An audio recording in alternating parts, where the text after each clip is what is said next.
It's not like we're recording this for somebody who isn't here, but this would be a good record for us to have. I'd like to record all the future seminars just for your own use if you want to go back and touch base on topics, because this is a attendance required course. So there's a hurdle where if anybody misses more than 2 classes, it's an automatic failure. So yeah, glad you're here. Glad you're here. Last week isn't too big a deal, but from here on out, it's really that's all right. I mean, it's the first week. I mean, usually people miss first lecture sometimes, especially when you're trying to juggle your schedule and things. So great.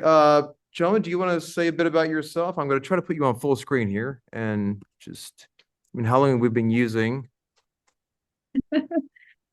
A few years now. Yeah, I still can't make things work. Whatever. It doesn't matter. You're on. All right. Take it away. Yeah. So I'm a project scientist with the SETI Institute, a project scientist with the Breakthrough Listen project, which is a privately funded initiative for SETI. And I'm also an adjunct professor at the University of New Mexico here. And my background is actually in chemistry. I worked for 20 years in research and development in analytical chemistry, including working for 10 years in the mining industry in Western Australia. I moved back to the US. Well, I got my PhD at Curtin University. I graduated in 2018. I did a postdoc with CSIRO in Western Australia, working with the ASCAP telescope and the Parkes telescope. And then I moved back to the US to take on this role to build SETI equipment on the back end of telescopes. So one is this one here. This is the very large array in New Mexico, which is a 27-dish interferometer. Each one is 25 meters in diameter.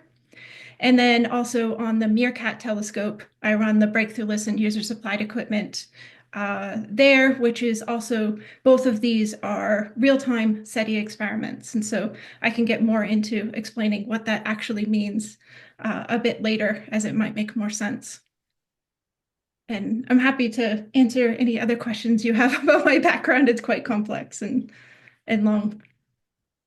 No worries. I think just so you can meet everybody here, since it is a small group, just everybody Mm. and say your name and your degree, so you can kind of see some of the interdisciplinarity happening in this room. Hello, I'm Harry. Yeah, so I'm studying a Bachelor of Arts in International Relations and Politics. Yeah, so I guess I'm interested in astronomy as well. I think it's a very interesting subject, especially in terms of geopolitics and international relations and its implications. Cool. I'm Griffin. I'm doing a Bachelor of Commerce. Yeah. Hi, my name's Aileen. I'm doing a Bachelor of Science and I'm majoring in physics. Hi, my name's Logan. I'm doing also Bachelor of Science, doing physics, probably like astrophysics or something. I'm Jessica. I'm doing a Bachelor of Commerce. I'm Eddie. I'm doing science and majoring in political. My name's Eva. I'm doing a Bachelor of Arts, majoring in media studies. So a pretty diverse group of people here from across the academic spectrum. But yeah, so I think for the first part of the first hour, and we'll take a little break in between each just to help divvy the time up. We had a series of questions. So if you pull up the announcement for today, it shows some of those questions. And I think let's have a bit of a discussion about that. So the first question is, because I don't actually have my computer up right now, what's the first question? Who's got it up? How do you think research extraterrestrial science in particular? So how do we do that? So I think what Chenoa wanted to get at is, instead of just talking about what these facts are, like, get your ideas. What are your ideas? What are your notions? You know, what do you know about this? What do you think? How it works? So we'll just go around the room.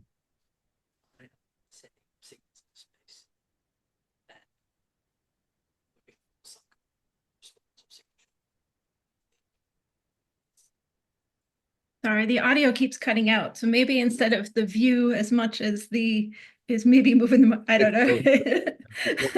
But I'll bring it in nice and close. So you're Okay. saying that we send signals out. Yeah, yeah, and or some signatures of life or signs of life or any kind of life in here, like something that allows life, like water. Okay, so if we send signals out, they would respond to our signals. So that would imply that we're looking for. Not necessarily. It could just be like a signature or something, or some kind of sign. But if it doesn't, if it's like a unicellular extraterrestrial life, we could just see like some kind of signature of it. If it like leaves if it eats something and then leaves some kind of remnant behind, Okay. then we can pick that up. And how might we find that? I know it's not your area, but that's fine. We're discussing. Through some kind of radar, radiation, electromagnetic radiation. And what's the most common type of electromagnetic radiation we're familiar with? Visual. Light, right? So with light signatures, we can break the light up into a spectrum. And from that spectrum, what can we find out of that? Absorption emission lines. And what are they going to tell us? Chemical makeup or whatever is reflecting or giving off that light, right? And then what is that going to tell us? I guess there are certain flags for life to look for. I think it's like methane, CO2, that sort of thing. So any of those would be a good indicator of potential life. Yeah, so we can potentially look at do telescopes, bring in the light, look at the spectrum and see if there's signatures of things, see if there's signatures of water, see if there's signatures of water vapor in an atmosphere. We can find traces of what might be on a planet that could give rise to life or find direct signatures of life, right? What else? What do you think? Or maybe if we're like sending signals, they might also be sending signals. So then maybe just like search. If they're like as advanced as us, then maybe we can pick up their signals. Great. So what kind of signals are we sending out that other civilizations might be able to pick up? Like that one image that was really hard to tell. With all the squares and the stick figure. Does anybody know what that one's called? Like the arrows. Yeah. The Arecibo message, right? So it's sent out and I mean I don't know if this is going to be in your lecture or not, Chenoa, but yeah, it's so Yeah. we can listen for the signs of intelligent life by things they're giving off. Like what are the things we're putting out that civilizations could detect from us?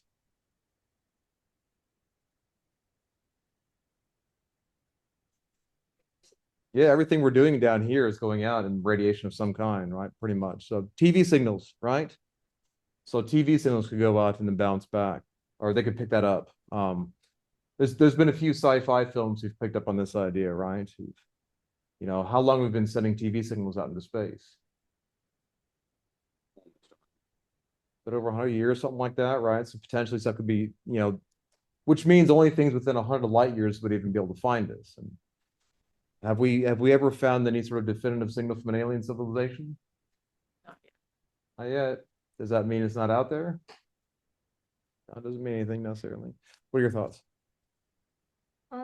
Similar to what's kind of been discussed, I was thinking we send a signal and then hopefully signal reaches us as well. But then also the fact that we've been able to detect planets with similar kind of, I guess, structures to Earth makes us kind of assume that maybe there is extraterrestrial life out there that kind of is similar to Earth.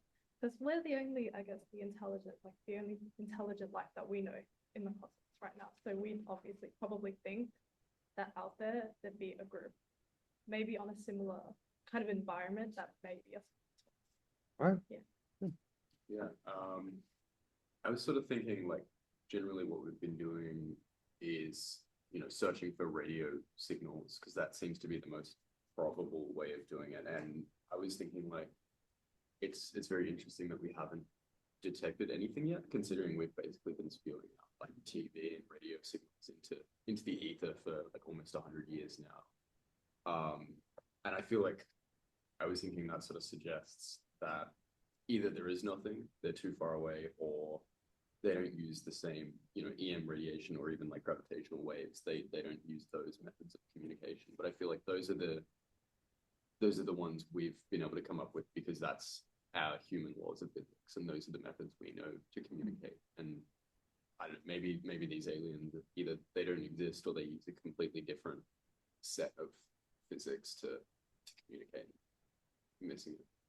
So if there is a planet that's 100 light years away that has an advanced technological civilization capable of picking up our signals anyway, of course, as they go into space, they weaken, right? Yeah, How long would it take for us to get a message back from them if they sent one right away? 100 years. Yeah, so it'd be 200 years. Mm. So it'd only just now be reaching them potentially if they were even that close, right? That's it. Have you heard that theory? I can't remember what it is, but it's that like we are either at like the end or the beginning of like intelligent life, and that's why we can't find it. It's either like we're like society is like about to collapse, and then like it'll be many millennia before it starts up again somewhere else, or the other way around, and we're like at the start of it. But yeah, I think what I've always thought made the most sense is that you try and capture light, because if you can capture like light that's not meant to be there, like, or just that doesn't necessarily fit in with the surrounding environment, then that might be like very suggestive, and it's something that we might actually be able to capture because it travels so far. So we're looking at what places could support life, what places may have life, and what places may have intelligent life. And then the other question, should we be even looking anyway? But I think, and I don't know if you're gonna talk about this, but we assume that like life's carbon based. And so like, I think that's another thing that then sometimes convolutes the question of how you find life, because if all the life that we know of is carbon based, but then this extraterrestrial life is not carbon based, then like, are we even for the right things? What else could it be based on?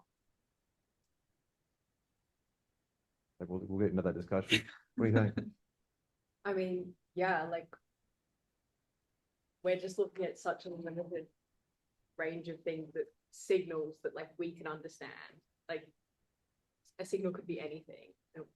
I don't know, like how do we know we're looking for the right things? Like it could be right in front of our faces, but we can't understand it.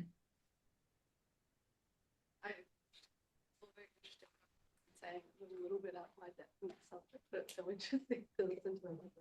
Can I add to that as well? Because there's another science fiction thing that I've read about, is like this theory that like it could literally be directly in front of our faces, like how humans, I don't want to say the wrong thing, but it's like people can see in 2 dimensions but perceive 3 dimensions. But what if there was an animal or some sort of life that could perceive or exist in another dimension that is directly in front of our faces, but then we actually see it or perceive it because it's not within the realm? And I know that's very science fictiony, but Well, no, I mean, how much of the electromagnetic spectrum can we as humans actually see? yeah. Tiny little fraction, right? You know, I feel like the thing with that as well, it's like there's some weight to it, because the current like front running theory of dark matter is that they're like high mass particles that just go through everything. Like these dark matter particles just permeate through the visible matter that we see. So there could be like some 4th dimensional being. It's just hanging out. Just right here listening to the conversation. Just laughing at us, right? No, I think it's really good. No, actually, no, I think one of the scientists, Brian Greene, I think his book is behind me. It's why I was looking behind me. He had this idea of the multi-dimension concept. I hadn't thought to talk about that, but yeah, it's definitely come up as a thing that we have a limited understanding. And if you're a fan of science fiction, the book Anthem, talks about the fact that, we're essentially viewing the world through a straw. And we can only see that, and then we can extrapolate and try to hope for the best, but there's only so much perception we have. Right, exactly. Harriet, you want to jump in? I feel like I've just come in. Well, I guess it's also this thing of like, I don't know, I'm a bit like there has been conversations about extraterrestrial life for thousands and thousands of years amongst cultures and different sort of sightings or relationships that have been held. And it's kind of interesting to think about like in this framework and sort of contemporary Western framework of the way in which we conceptualize what alien or extraterrestrial means, and this thing as well in terms of like multi-dimensions, like what are we kind of engaging in? Is it just the material world and that's it? But also it's like all the recent like footage that's been coming out of the States, and as well there's a place in South America, I'm not sure where it is, where they apparently see sightings all the time of like the same. So I'm also like, yeah, who do you kind of source? What sources do you believe will sort of engage in about these topics? And yeah, I haven't read the reading. I also didn't look at them much as I just saw your email that had come in. And I think this thing as well, like the way in which we conceptualize what is intelligent life and what are extraterrestrial beings as well is very limited. And I like that straw sort of idea of like we're looking through such a tunnel vision, and the way in which we think about it is so limited. But the question about whether we should be reaching out is another one. But I don't know. I don't have that many opinions on it, to be honest. We don't have to have opinions, Yeah. right? We can, it's okay to take a neutral stance on something. That which is interesting. It's such a massive thing about space exploration. But something I definitely thought about is like, are we going to collapse as a society before we even get to the point of being able to send messages further distances, and in terms of like, you know, how vast the distances are to receive it back? Like, are we actually going to live for long enough to be able to have communication because of this rate? You know? So our signals, that whether intentional or not, you have a narrow window in time that we're sending it out. And if it goes past and nobody picks it up, that's it. Yeah. And that's kind of the thing, I think, science fiction of like, maybe we're on the edge of having, you know, the ability to communicate with the technology we now have, but are we going to survive long enough to then receive those messages and have actual communications? That's a good point. And you raise another interesting topic. There's a lot of things we're going to get through, a lot more questions. We might get through it all, we might not, but this is half the fun of the class.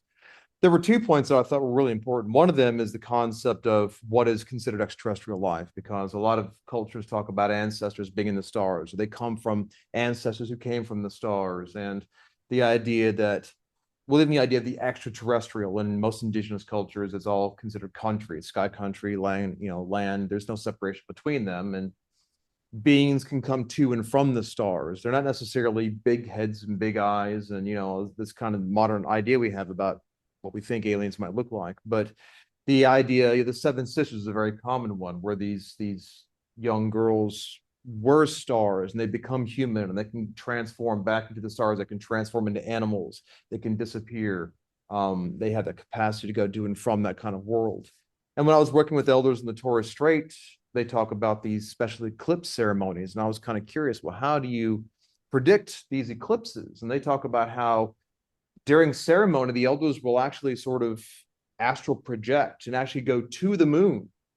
And they're talking about these ideas. And, you know, as a Western scientist, I'm thinking, okay, well, you have to observe when the lunar nodes cross the ecliptic nodes, and you've got eclipse seasons, and you get to the Saros cycle.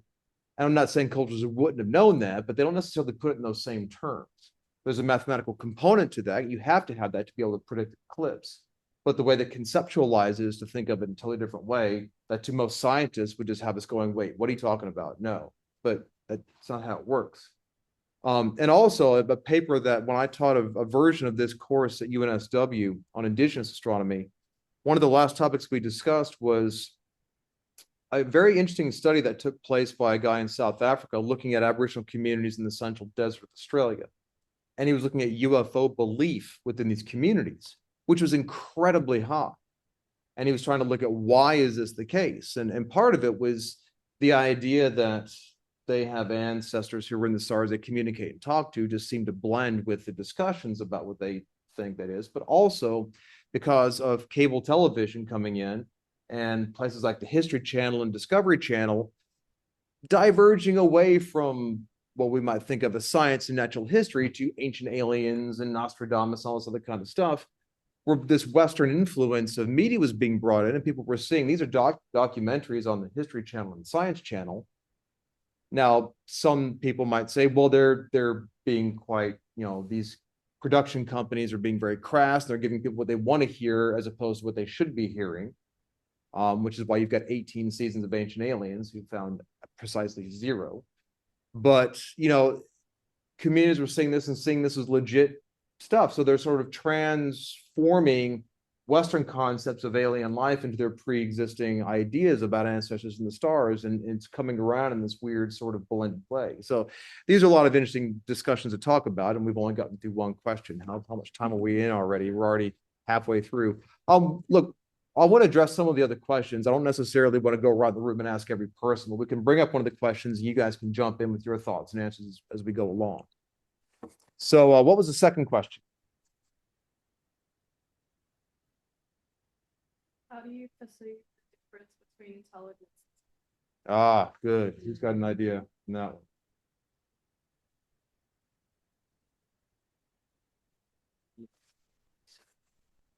Me, like, my own personal opinion would be that intelligence is a bit more human-centric or anthropomorphic. I think when we associate intelligence with non-human like life, it's based on how close or how the sense of like humanness that they have towards us.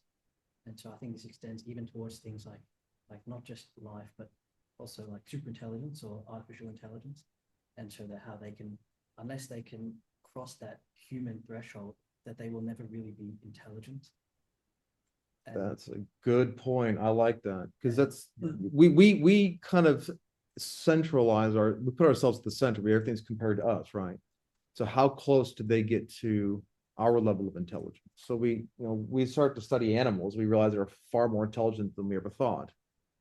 Maybe at this point in time, I think a lot of people in cultures have always seen the animals, and Humans, especially the like has an insane superiority complex. Like we think, guys, we're the smartest thing ever, and every intelligence is based against that. When in reality, this extraterrestrial life could be far more intelligent in a different way that we can't understand. I was gonna say, like, I wrote about, like, I didn't even think we've hit the criteria for intelligence, to be honest, because I was thinking like all human thinking is inherently flawed because we're not able to think logically.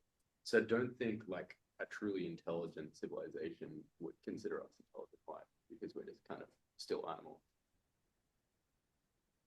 very post-structuralist view of that. I mean, it raises really important questions, and this ties into the research in cultural astronomy itself.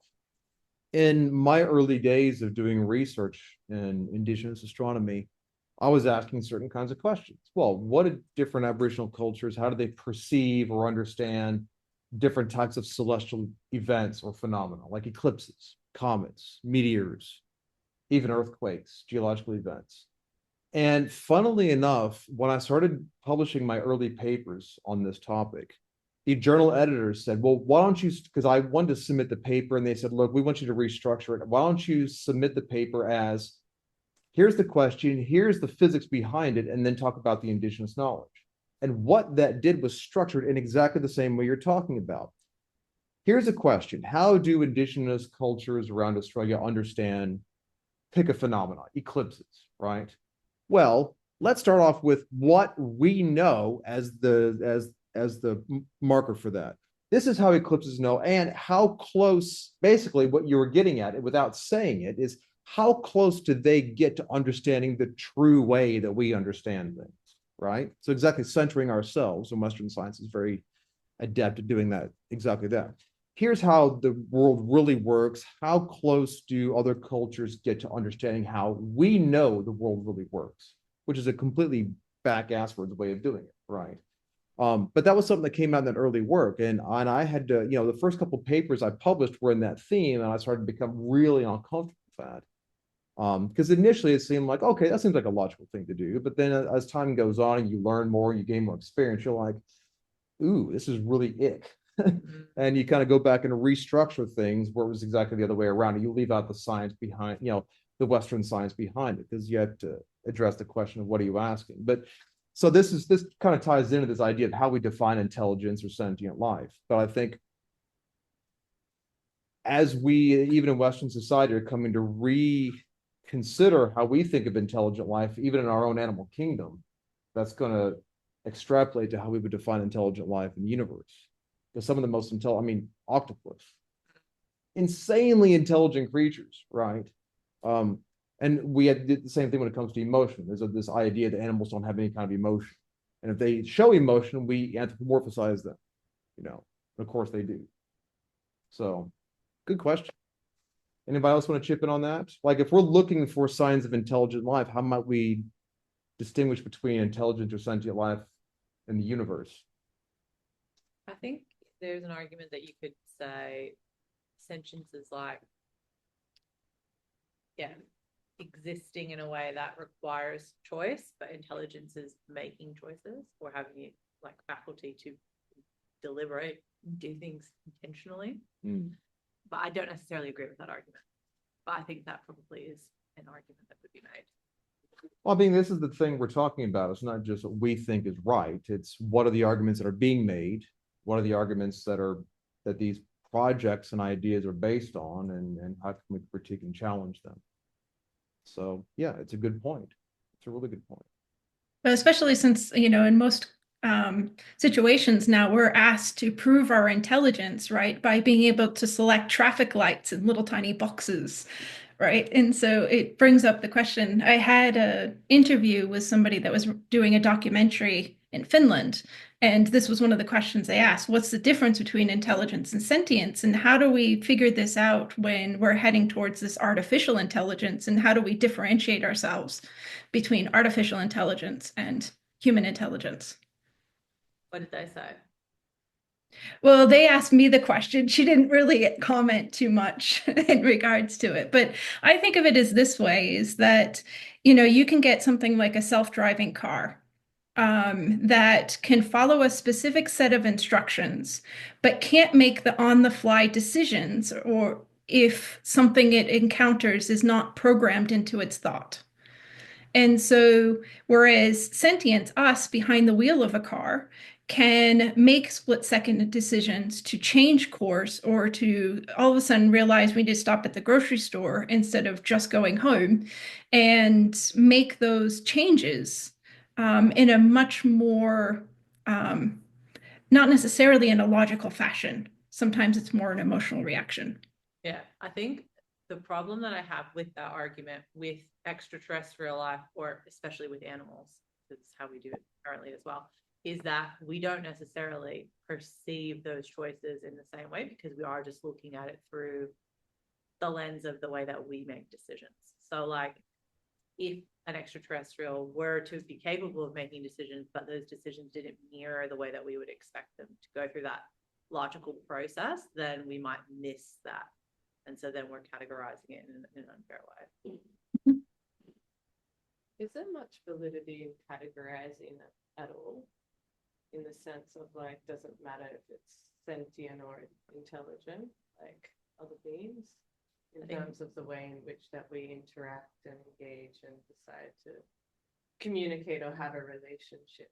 Because I don't know, kind of based on like the way in which sort of Western science frameworks work in terms of relating to now discovering other animals are intelligent kind of thing. It's like, I don't know, there's this assumption that like things aren't intelligent until we decide they're intelligent, rather than the assumption that everything's intelligent until we find out, okay, they relate in a different way. It's almost as if we take away relationality as the main point of a relationship with anything and categorize it. So I just wonder, like, is kind of, I don't know, if we're trying to categorize something as sentient or intelligent, does that actually just take away from the way in which we are then therefore going to relate to it or decide that when, yeah, I don't know, is there much value in doing it? I suppose, wouldn't that be like deciding if something's sentient but not intelligent? Isn't that applying our own sort of framework of hierarchy and control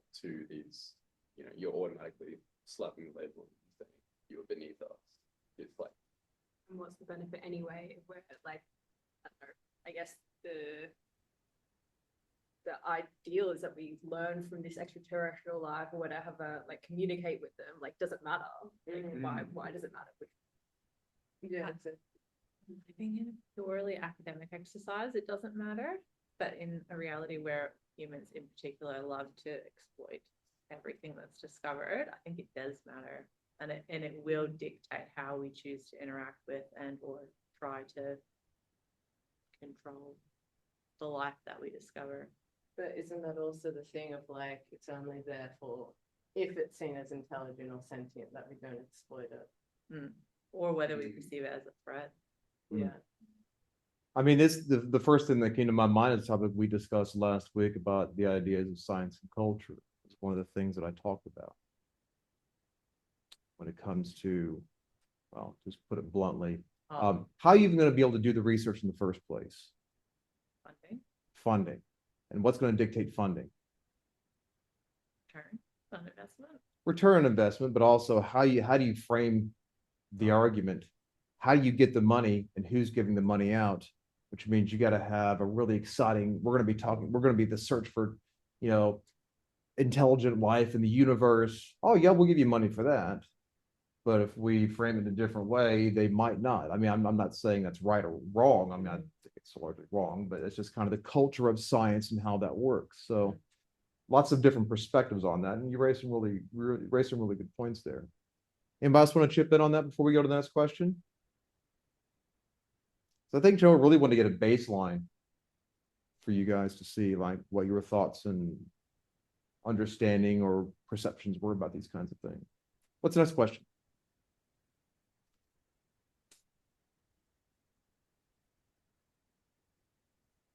Anybody? In much of the political past, especially in the US, SETI was not considered a valid science within astronomy. Do you think SETI is a valid field of astronomy? Why? Ooh, SETI astronomy. A valid area of astronomy. Like, yeah. Yeah, that's how I'm gonna quote you on that like, yeah. Elaborate. Well, I guess it's that thing again of like, what is astronomy? And it's the study of the cosmos, of stellar beings, of non-stellar, then it's like this comes into that categorization. And I don't know, I think I've just seen really cool research come out of SETI, and this is the thing of like, these sort of, in my view, like these sort of multidisciplinary aspects of research that's gauging beyond just the science or the social sciences is where we can really expand and push the way in which we develop research and understand the research and bring in different cultural frameworks and push what it actually means to do research rather in these very tight sort of siloed ways. And I think SETI is a really good example of that. I know people who from like the art side have been involved in SETI, who are designers and filmmakers, come out with amazing sort of explorations around what does space exploration mean and how do we kind of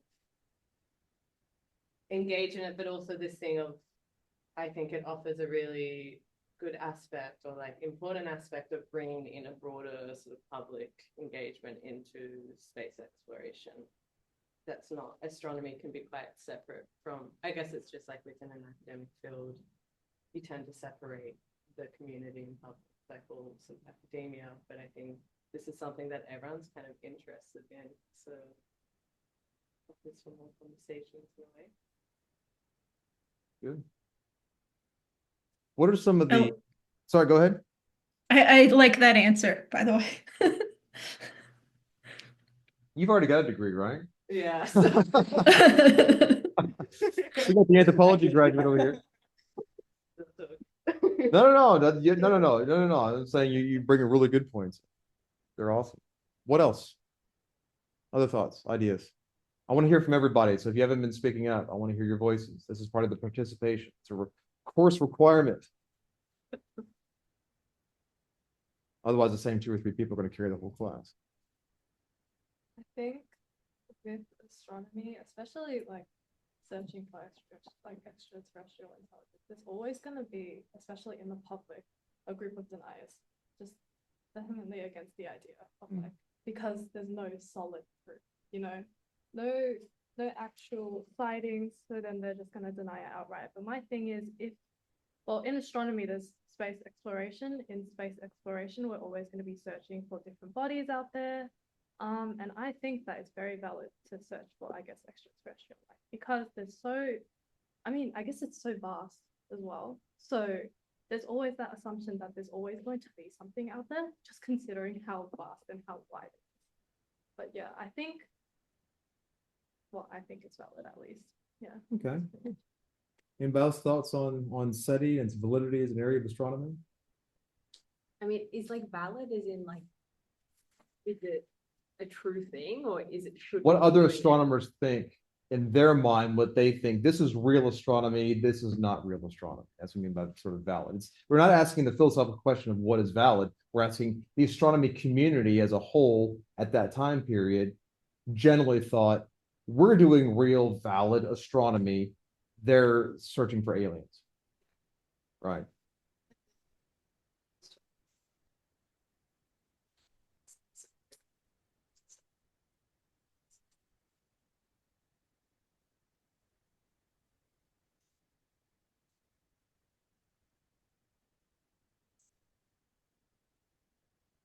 Some people are definitely going to have that view. And a couple of other points come in to mind for me.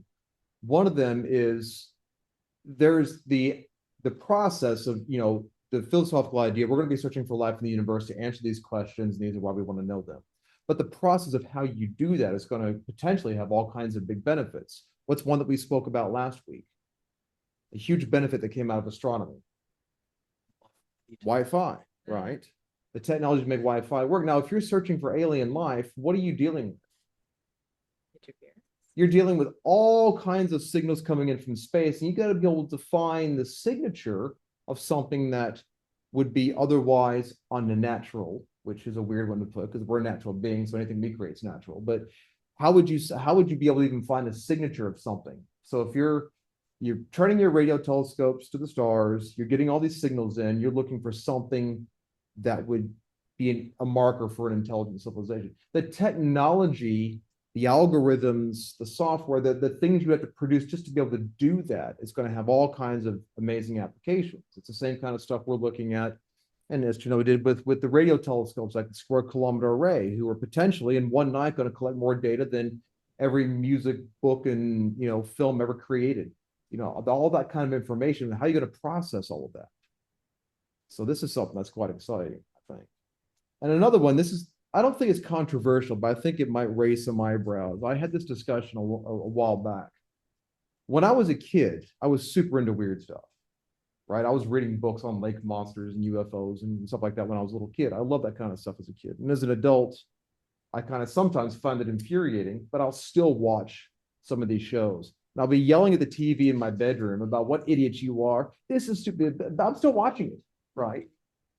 Because there's that sort of inner child in me. It's still fascinating, but the adult in me is like, this is bullshit. But one thing that I found quite interesting. So if you pick an area that we can discuss this at some other time, what defines pseudoscience versus real science. Has anybody ever heard of the area of cryptozoology? Basically the search for monsters. They say it's a search for hidden animals, but it's people trying to find Bigfoot and lake monsters, stuff like that, right? It seems kind of silly, right? And then you look at people what's the most famous lake monster in the world? Yes. Loch Ness, right? I've been to Loch Ness. When you go to any of the tourist stuff there, they love selling little trinkets that show plesiosaurs, which is absurd because the thing only formed 10,000 years ago at the last glacial maximum. Dinosaurs haven't been around for 65 million years. Although actually plesiosaurs weren't dinosaurs, they were aquatic reptiles. Little fun fact, dinosaurs didn't swim or fly, right?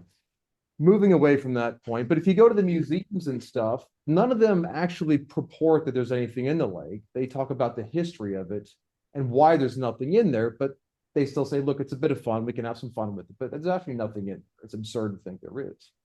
But over the decades, people searching for something in this lake, which by any scientific account can't exist, have found all kinds of other things. There have been new species of shrimp found at the bottom of the lake. There have been archaeological finds of Viking ships found at the bottom of the lake. There's been all kinds of these huge DNA tests that were done in the water. It says, well, look, if you want to find the marker of something, look for the DNA. And the water's filled with DNA of pretty much any animal that's in or around the lake. Plant DNA and animal DNA. There's DNA of deer and stuff in the lake. And you can find all kinds of interesting things through that process. You're not actually finding what the people set out to find. There's no swimming giant lizards in the lake or anything, but they found all kinds of other things. Is it a worthwhile effort to let people go and do that kind of stuff if they're still coming up with things that are quite fascinating. I mean, SETI is not that far off compared to people back in the 80s and 90s thought you're looking for aliens. It would have been seen the exact same way. Now, maybe today they won't, now that we know that most stars have planets and many of them are going to have Earth-sized planets. If the conditions are right, there might be life that can evolve. It's possible. I think that's the whole argument, isn't it? Like, is it really that different to search for dark matter or extraterrestrials? Like the bold theoretical concepts of something that we assume must exist given the parameters that we've set, but have absolutely no proof of, and in doing so are searching for the proof. Like, is kind of the same. Interesting. I think that the premises of these kinds of activities and these kinds of exercises, like SETI and the thing, they're legitimizing, but they don't constrain it. They can't place any kind of restriction, or they don't have some kind of boundary or limitation. You can still, it's still like a tool. It's beyond any validity. It's a useful practice. Okay, that's an interesting way of putting it. I think part of what the conversation can go into, and we don't really have time to get into all that today, or maybe we can talk about it later. We're already about 10 minutes, and we've only got through 3 questions now, which is great. I love these discussions. That difference between science and pseudoscience, at what point does something go from being a pseudoscience, searching for Bigfoot and lake monsters, as a pseudoscience, but at what point does something verge into the world of the scientific? Science, I think there's the idea that it's going to have some kind of practicality, but that's not really the case, because as you said, that even if Loch Ness isn't a thing, it's still the practice of searching for it still finds stuff, still has uses. And so the premise is the kind of exploration, that kind of strange finding, but that doesn't, even though that may not be some kind of practical thing, it's just some abstract, like wish-wash stuff. It doesn't, I don't know how to say it. It legitimizes, kind of leads to that establishment, kind of supports and upholds its use as a tool, but it doesn't constrain it. It doesn't place any kind of like barriers over it, saying like, no, you can't do it, or no, it can't be like that. What are your thoughts? I'm not sure. I was just thinking that, like, I don't know if specifically with that, but like, if we just didn't search for it because we didn't have proof, I feel like we probably wouldn't have found a lot of things. Right. Well, we're searching for proof, right? Or searching for we're searching for evidence, right? Yeah, no proof. And I get, but that's the idea that brings forth, because we've talked about this. What's the difference between proof and evidence? What's the difference between science and pseudoscience? Where I mean, for me, the magic word that falls in the boundary of them is rigor, right? What does it mean to be rigorous? And you'll see the pseudosciences do not adhere to a standard of rigor in the same way that accepted mainstream sciences were. But there's always going to be a little gray area in there. And the search for dark matter, the search, string theory for a long time, and even amongst some camps is still considered almost pseudoscientific. Because if you look at it within the history and philosophy of science of what kinds of things do you need for something to be scientific, a lot of cases the search or the string theory didn't fit in that. It couldn't be tested, for example. The people come up with different ideas about whether it can or not, but these are all fun topics to discuss, and there is a blending of history and philosophy of science in this class as well, which I spoke about in my Indigenous astronomy class the other day. But this, again, is about getting your baseline. We got time for one more question before we take a little break and then come back for the lecture. What was the next question? Do you think we are alone? Oh, wait, no, it is the other question. You're right. Go ahead. There's an example of science fiction. It's right here. Ah, right. There we go. Thoughts? Oof. I think I have a very solid answer. It's that, I'm trying to remember the name of the movie. I think is it called Passenger? No. What's the one where they're like, it's like one giant animal? It's like Arrival. Arrival. Yeah, that's it. Arrival. Yeah. But it's like just one thing. It's like a meta hive mind. Interesting. I want everybody to give one on this. For me, I think it's the 3-body, like saving Yeah. Um, No pressure. I was, I was gonna give an example from a movie. Yeah, Yeah, that's what we're asking, yeah. yeah, that scene, the scene from Interstellar. It's like playing with all the stuff before.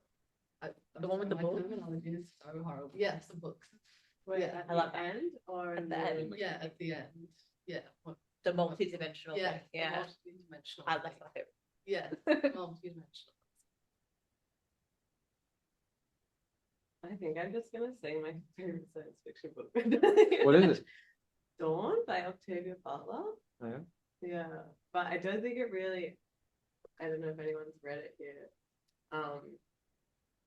But it's kind of not necessarily the thing of like evidence. It's more like beings that get humans after they've destroyed their own world, and it's kind of this thing of like, you know, they have already been sort of moving throughout the galaxy or the universe. I can't really remember. But it's kind of this thing of like, oh yeah, we know you guys were gonna fuck up, and we now are taking you, and they do some gene modification, genetic modification. It's great. Who's next? I'm looking in your direction. Well, I don't have a single one like science fiction example. Closest I can think of maybe Fallout from the game. That's the extent I can think of. Is maybe like some kind of, instead of finding it right now, you might find it later, and it won't be such a big deal because there'll be other things to worry. What's kind of the point of sci-fi? I know this is a weird question to ask, but in this context, kind of what is a point of sci-fi? To show some kind of exotic, advanced, I think just exotic. Yeah, I would think in my non-media studies mind that a lot of what sci-fi allows us to do is play with imaginary scenarios with these kinds of things. How if something happens, how might this work out? Now, some people are going to do very allegorical or metaphorical, sorts of films. Others might do something that's a bit more they think is realistic, like if these conditions happen, what's going to happen in the future? Some of them are just soap operas in space, but the idea, I think, is sci-fi really allows us to think about these ideas and create these sorts of fictional scenarios that could potentially play out. And when we think about these sort of almost self-fulfilling prophecies, so much of what we actually do, the technology we develop, come out of sci-fi, right? Because we thought, oh, that's a cool idea. What if this were true? So again, another one of those ways in which culture and society can really influence science and technology just by what kinds of cool things we want to see happen because we saw it when we were a kid, because somebody just thought, wouldn't this be neat? Anyway. I was just gonna say Arrival, so I feel like it's kind of typical that most of the world, I think, in that movie, wanted to attack the aliens just because they didn't understand it. Mm. Is there a human equivalent of that?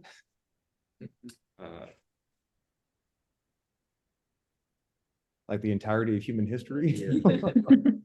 Yeah. Okay, I have the book, but I haven't read it. But I kind of know sort of what it's about, the concept. Oh yeah. I have that book, kind of, the whole alien thing is trying to contact, extraterrestrial intelligence. Don't know much beyond that. But I've heard it's a good book.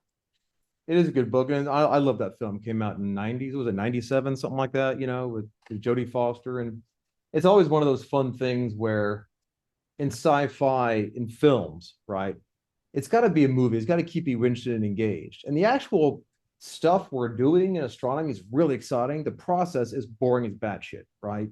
So they've got her on the hood of her muscle car, listening to these signals from space, and she hears something a bit weird. Like, there's no way you're ever going to do that. It's not how it works at all. And I remember watching a couple years ago, Don't Look Up, right? Leonardo DiCaprio.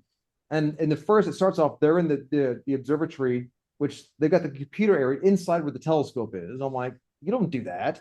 All the bloody lights are on. I'm like, what are you doing? That's not how this works. And then, of course, what happens? They find something, they get all excited, and they run, and he pulls like a marker board out, and they start manually doing like stuff on the board. I'm like, what are you doing? You've already got the whole pipeline set up that'll do that for you. And why wouldn't you just use Excel instead of sitting here like, but it's not cinema. It's not going to be exciting if you do that. So a lot of these films, half the time, the astronomers are not focused on the message it's sending, but just picking apart all the technical details about how things aren't realistic, which is a different thing altogether. So I think, look, we've got just a few minutes before the clock starts again. So like everybody want to come back in 10 minutes? And then we'll start with the guest lecture. All right. See you at 5 after. You get 8 minutes. Sounds good. Utilize it wisely.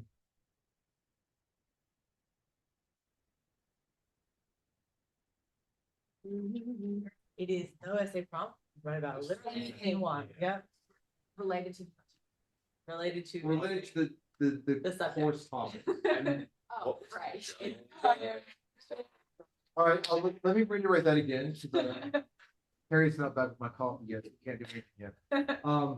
So again, to reiterate, you have your first major assessment is an essay. How many words is the essay? 1,000. 1,000-word essay, right? 2-3 pages, Art right? students. That is due in week 4, right? And it's Yeah, what day? Yeah. the Friday midnight. Friday, okay. Friday at midnight. And again, the reason it's in week 4 is because that's what the university requires. The major assessment is due in the first 4 weeks. So I'm giving you the last possible second. Friday at midnight is when it has to be due. It's worth 20% of your grade. Now I am going to be, I keep in mind that this is an assessment coming in very quickly, right? But I do expect it to be a well-written essay in terms of grammar, structure, citations, not just sticking everything in AI and having it do it for you, but I want to see the effort on that. And I'm going to be quizzing you on part of that as we come back. Like I'm going to be asking you questions about that. It'll be kind of obvious in that process of whether you did it or just prompted AI for a topic and punched it out for you. But so that'll be due. It can be on any topic you want that relates to this course, any topic on the intersection of astronomy, society, culture, space, right? I've deliberately left it open because I want you to focus on your interests and focus on your strengths. You might want to bring your background to this, whether it's your background in your degree, whatever it happens to be. I want you to bring that to this course. I'm deliberately making these assignments open for that reason. But you need to think of a topic. And you need to not wait until the last possible minute to do it. Now, the motivation for this, of course, is that those essays that are exceptionally well done can be published in the Journal of Astronomy and Culture, full stop, right? You can get a publication out of this. The journal editor has agreed to have a section of the journal dedicated to essays of this nature if it's really well done. Now, you're going to be graded on what you turn in by midnight on Friday. And I know lots of grandmothers start dying when crunch time comes around. Everybody gets COVID, all these excuses for it. And I'm not so receptive to all of that, to be honest with you, because it always happens in a really bizarre but highly predictable way. But if you turn the essay in and you get a grade, and maybe you're happy with it, maybe you're not, but you want to go back and continue working on it, if you think I can do better with that and I can build that up to something that could be publishable, that's perfectly fine, right? So if you write your essay and it was really good and maybe you got a score of 80%, but you think you can do something better with that, take it back, boost it up, and yes, it could still be publishable. At the end of the semester, at the very end, like the end of June, when everything is in and done, that is the point when, even though you may already have a grade on something, if you still think you can improve it to get it published, I'll accept it. That's not going to change your grade, but it can still get published if you're willing to do a better job of it. Is everybody clear on that? That applies to your second essay, and it also applies to your major group project, which I think the next couple of weeks we can start to iron out what that's going to be. Right. So it's important that we, oh, there we go. Now we can begin. Okay, so Thank you. So, you didn't get a coffee, did you? Yeah. I mean, others. Right. All right. So, Dr. Tremblay, take it away. All right. Okay, so we're going to talk about some SETI stuff. So what do I want to talk about? So mainly the discussion is around there are many different ways to ponder SETI and its impact on society, and then the vice versa. Although there are a lot of different ways of going about this, I wasn't allowed to watch science fiction or fantasy until I got into college, and then no one cared what I did. So I'm going to predominantly focus on literature sources for this and written word and things like that. And I do like to read, so I do read a lot of books. So that's the direction I'm going. In particular, though, is kind of this structure of how this interplay has constantly happened of the political landscape and local society structures has impacted the search for life, impacting science fiction, and as it goes around and around in a circle. This is a constant feedback loop that has really has connotations all the way back to about the 1500s. And then kind of the impact of the ethics side of some of this and some of the arguments that have been brought forward from this.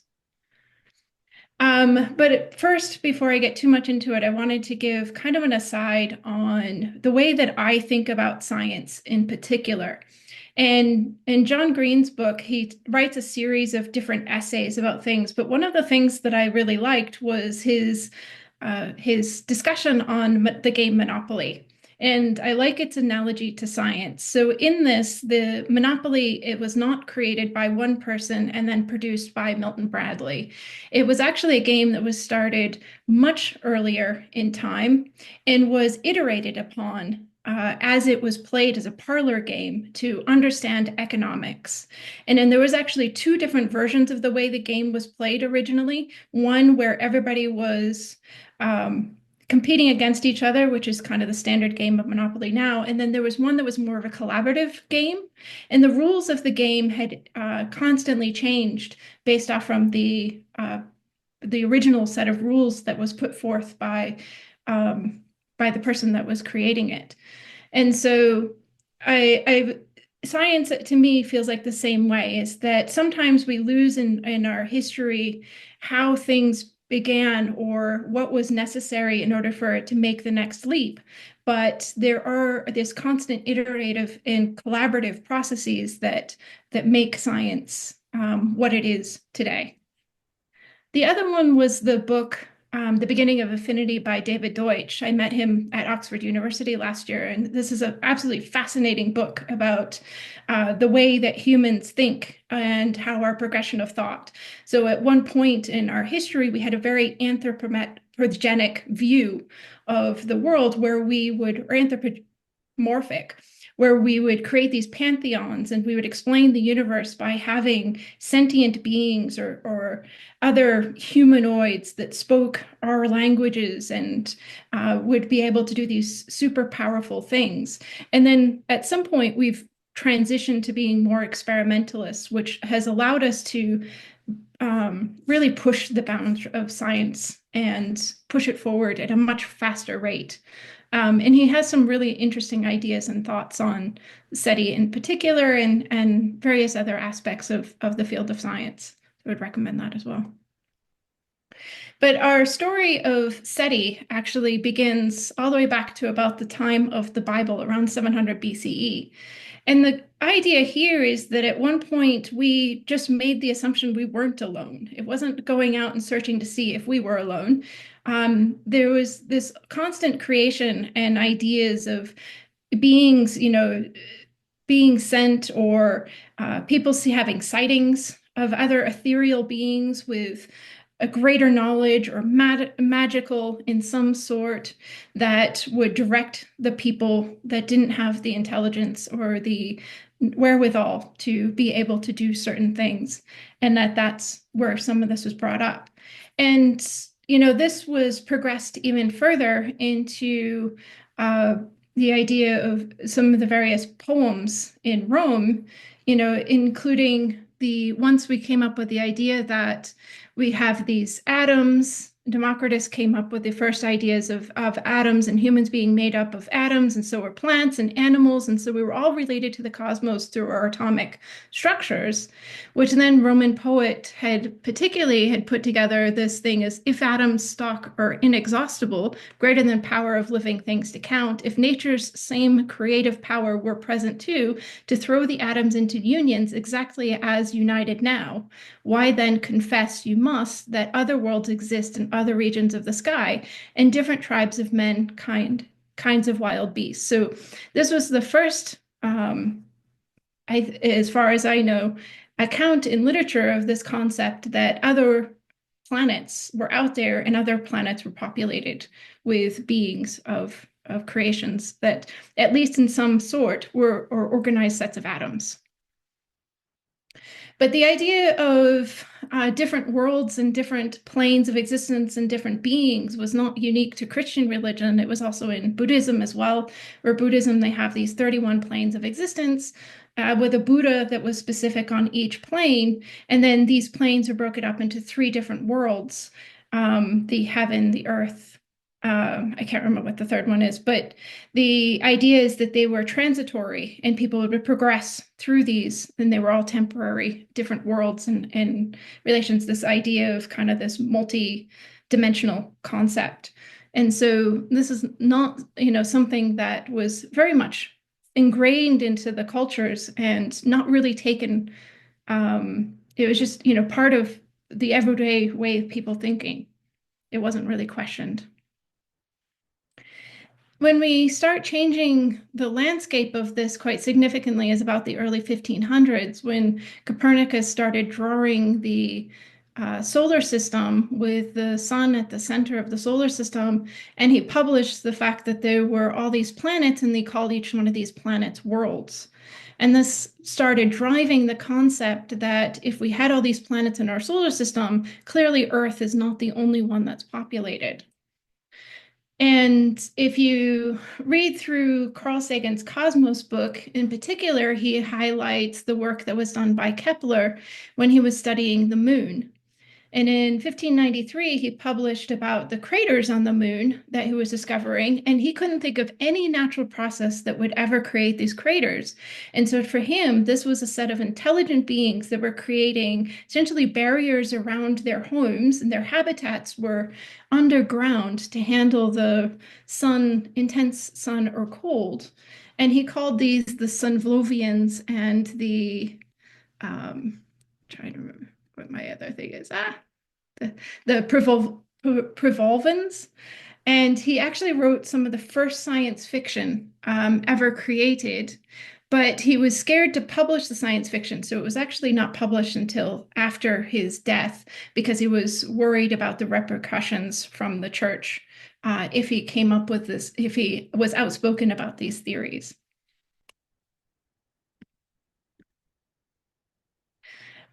This led into much later discoveries around the idea that Mars was a series of canals and all of these rivers of Mars. William Pickering had done some of this when they were first mapping out sites for where they would best put telescopes. Percival Lowell was an entrepreneur that built his own optical telescope to really start mapping these in quite high definition and detail.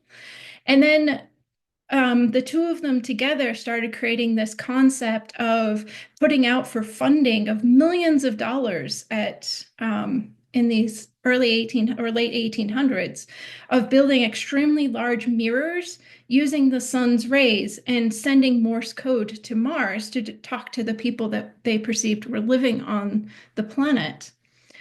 And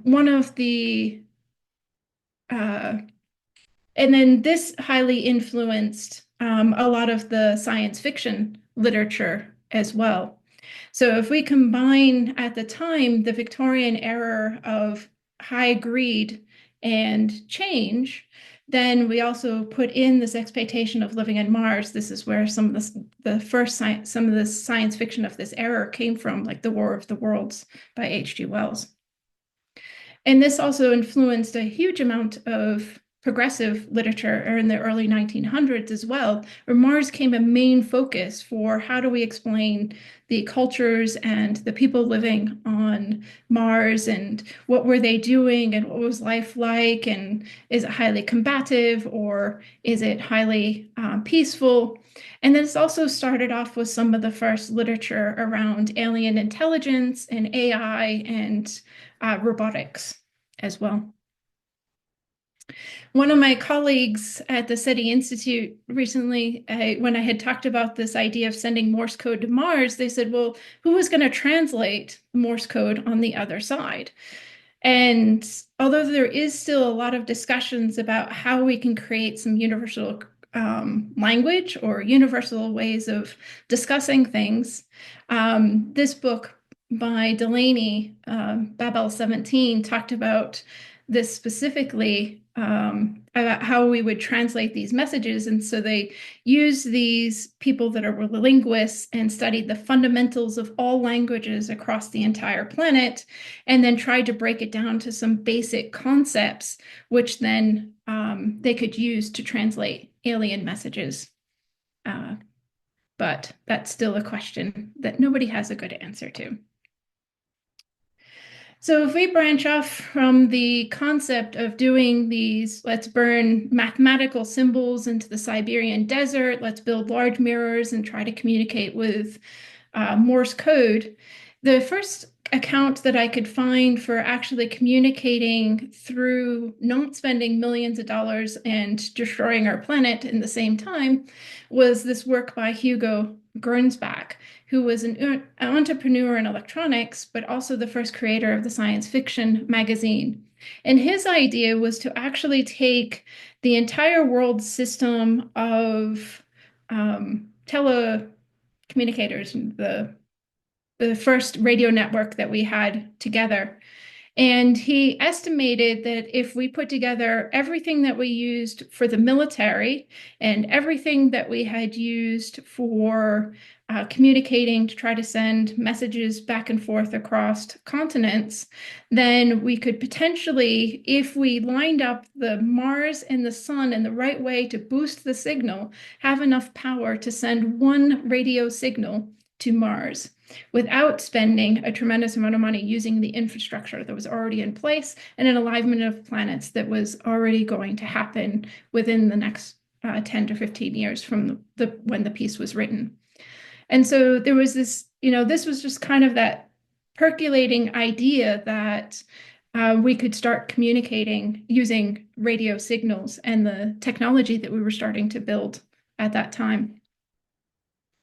But also at the same time, science was starting to be used to kind of cause fear, I guess, in people. So Nicolas Camille Flammarion, who was a French astronomer and writer, he went out and started reporting widely to newspapers and on radio shows that when Halley's Comet next came across the Earth, that its showers were going to snuff out all of the life on the planet. And so there were all of these headlines, and this created a mass panic amongst people, including then people were going out and selling and buying, comet umbrellas they believed were then going to prevent them from dying from this toxic gas that was going to be released into the Earth's atmosphere from the comet's tail. Later on, after he was called out several times about this, he reported that it was improbable and it was insignificant, but the whole idea was a thought experiment to see how people would react. So this is when, science had some not so good aspects to the culture and to people. The birth of radio astronomy came in 1931 when Carl G. Jansky had built his first telescope he was hired by Bell Labs to be able to pick up radio signals. And what he was noticing is whenever the galaxy was up overhead, he was getting this loud noise that he couldn't interpret. He wasn't given the time he wasn't given the opportunity at the time to be able to explore what this actually meant, but his communications with others allowed it so that later in the 1950s, after World War II, and we had all of these radar dishes that were now being repurposed for a new field called radio astronomy. And we were able to go back and we understood that, this was actually the center of our galaxy that was creating these radio signals that we could pick up with these simple antennas that kind of created this birth of radio astronomy itself. And there's some discussion about this, and in particular, as we get into the Iron Curtain age in this book, Mixed Signals, that was written by Rebecca Chabonneau.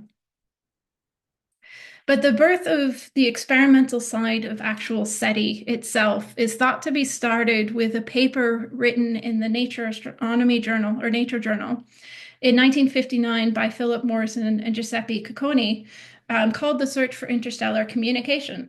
And although they had argued about different wavelengths within the electromagnetic spectrum, so whether gamma rays, X-rays, optical astronomy, or radio astronomy was the best way to first detect a signal that might come from an alien civilization or civilization outside of our solar system, then they focused on that radio astronomy was the most probable way forward.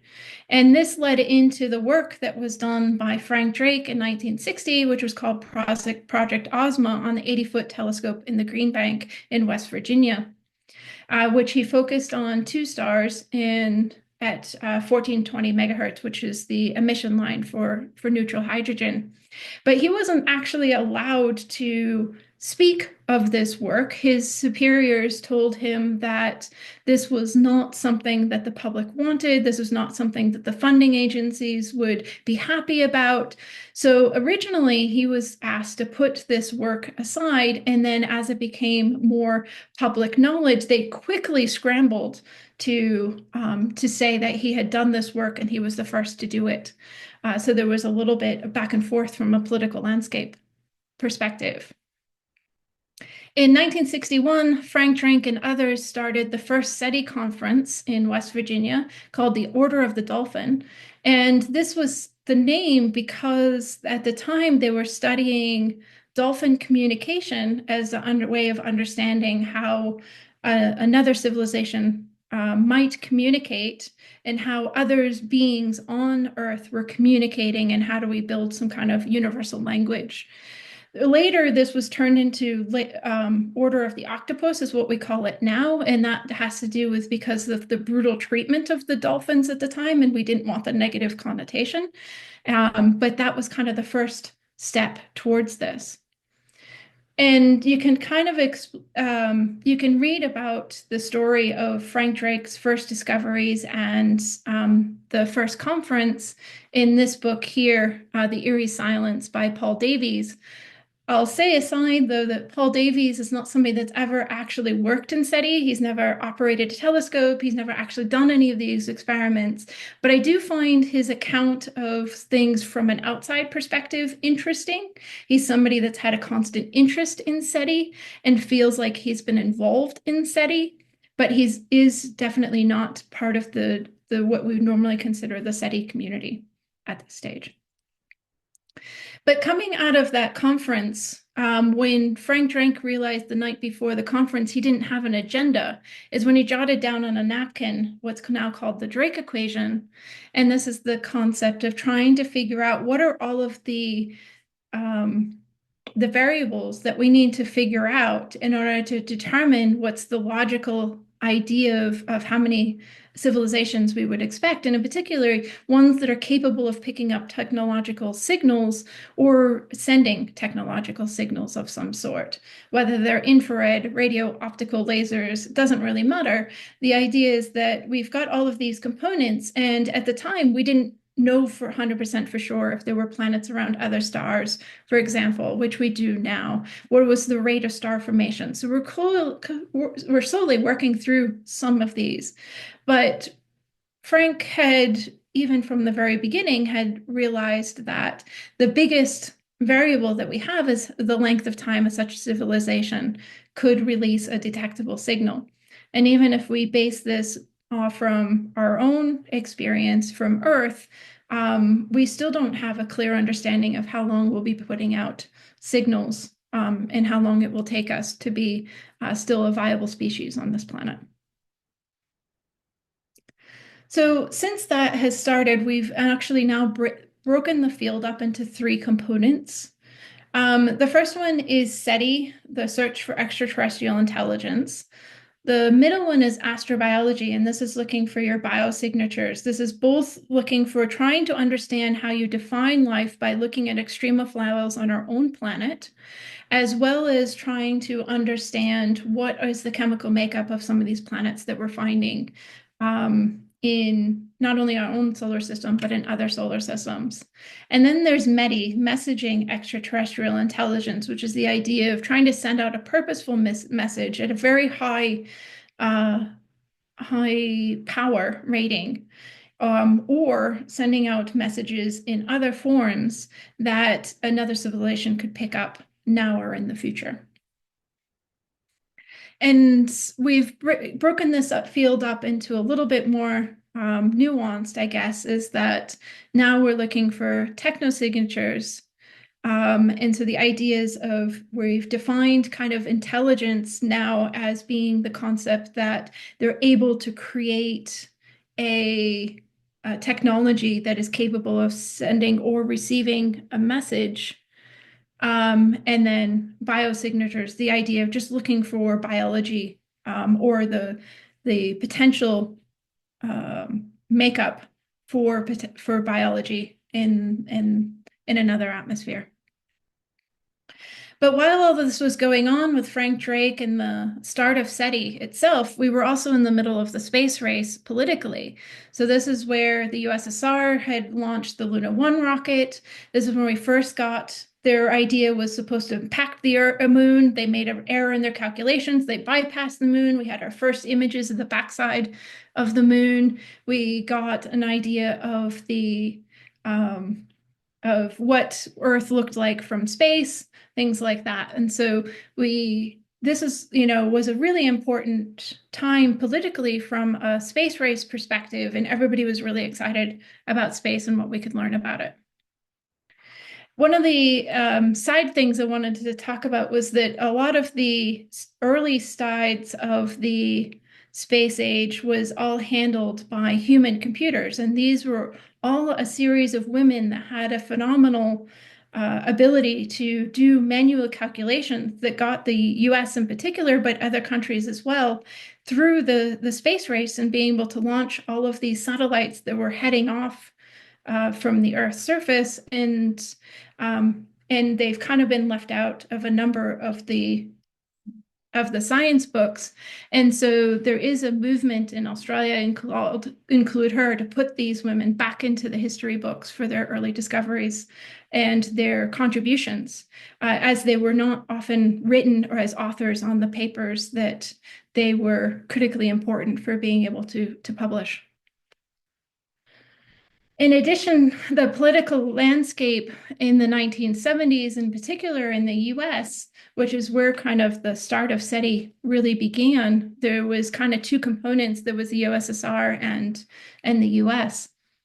But they had a project called Project Cyclops that was put together as a NASA group of people in various different fields of engineering, computation, and astronomy that were tasked to kind of put together of what this new field of SETI would look like, and what was the interest in which they could breach for this. And here they focused on that the most likely scenario was radio signals, that using the concept of shelling points. This is the idea that if there's something interesting in the cosmos, then we wouldn't be the only ones looking towards that direction or looking at those frequencies. So neutral hydrogen up through the hydroxyl lines were considered that there's so much of it out there that other people might be studying those things as well. So we might be able to pick up on the detection of those signals.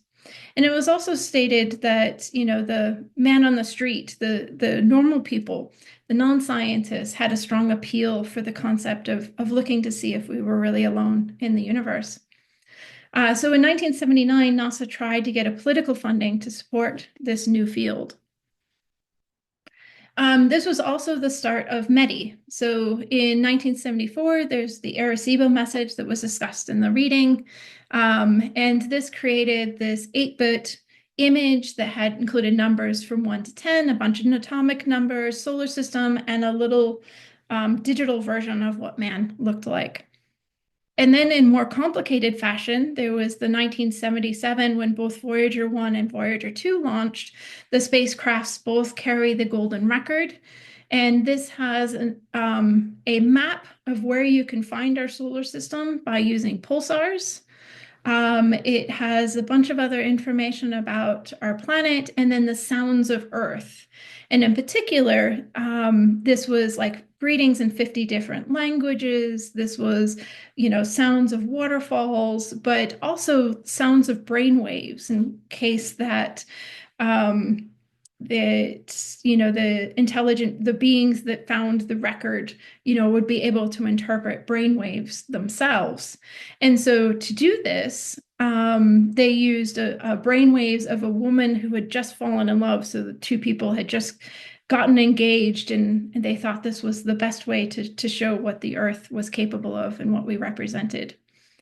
But one of the people on this project that made the golden records stated that whether or not aliens will know what to make of such a recording is anyone's guess, but it certainly makes for a great story and perhaps a fitting tribute to humanity.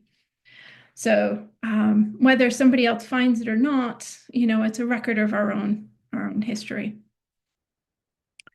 But 1979 was kind of the quick rise and downfall of SETI in all of itself. So SETI was not really well publicized as a field, so it was up and coming, but not a lot of people knew about it. Many of the radio astronomers that were concerned that SETI programs would take money away from their other radio astronomy projects. This felt pie in the sky. This felt, you know, huge, unsurmountable, you know, multi-generational as a problem. And that worried people. JPL and NASA, so the Jet Propulsion Laboratory is a national lab here, as well as the NASA agency, each put in a proposal themselves, which put in a non-unified front for support for SETI and the funding. And it had no home, and it was kind of split between multiple different departments, which made it kind of a challenging start for this new field. And so the National Academy of Sciences had not completed a report that was required by the US government. And so this made it all very challenging from its start. But despite that, they did approve a split budget of $600,000 in 1979 for JPL and NASA to work together to start this field of SETI, figure out what it is that we were going to do with it and start working on it. So in the 1980s, the International Academy of Astronautics, or AIAA, started its post-detection protocols. What were we going to do if we did find something? And the committee put together a report in 1989, which was accepted by the United Nations Committee for Peaceful Uses of Outer Space.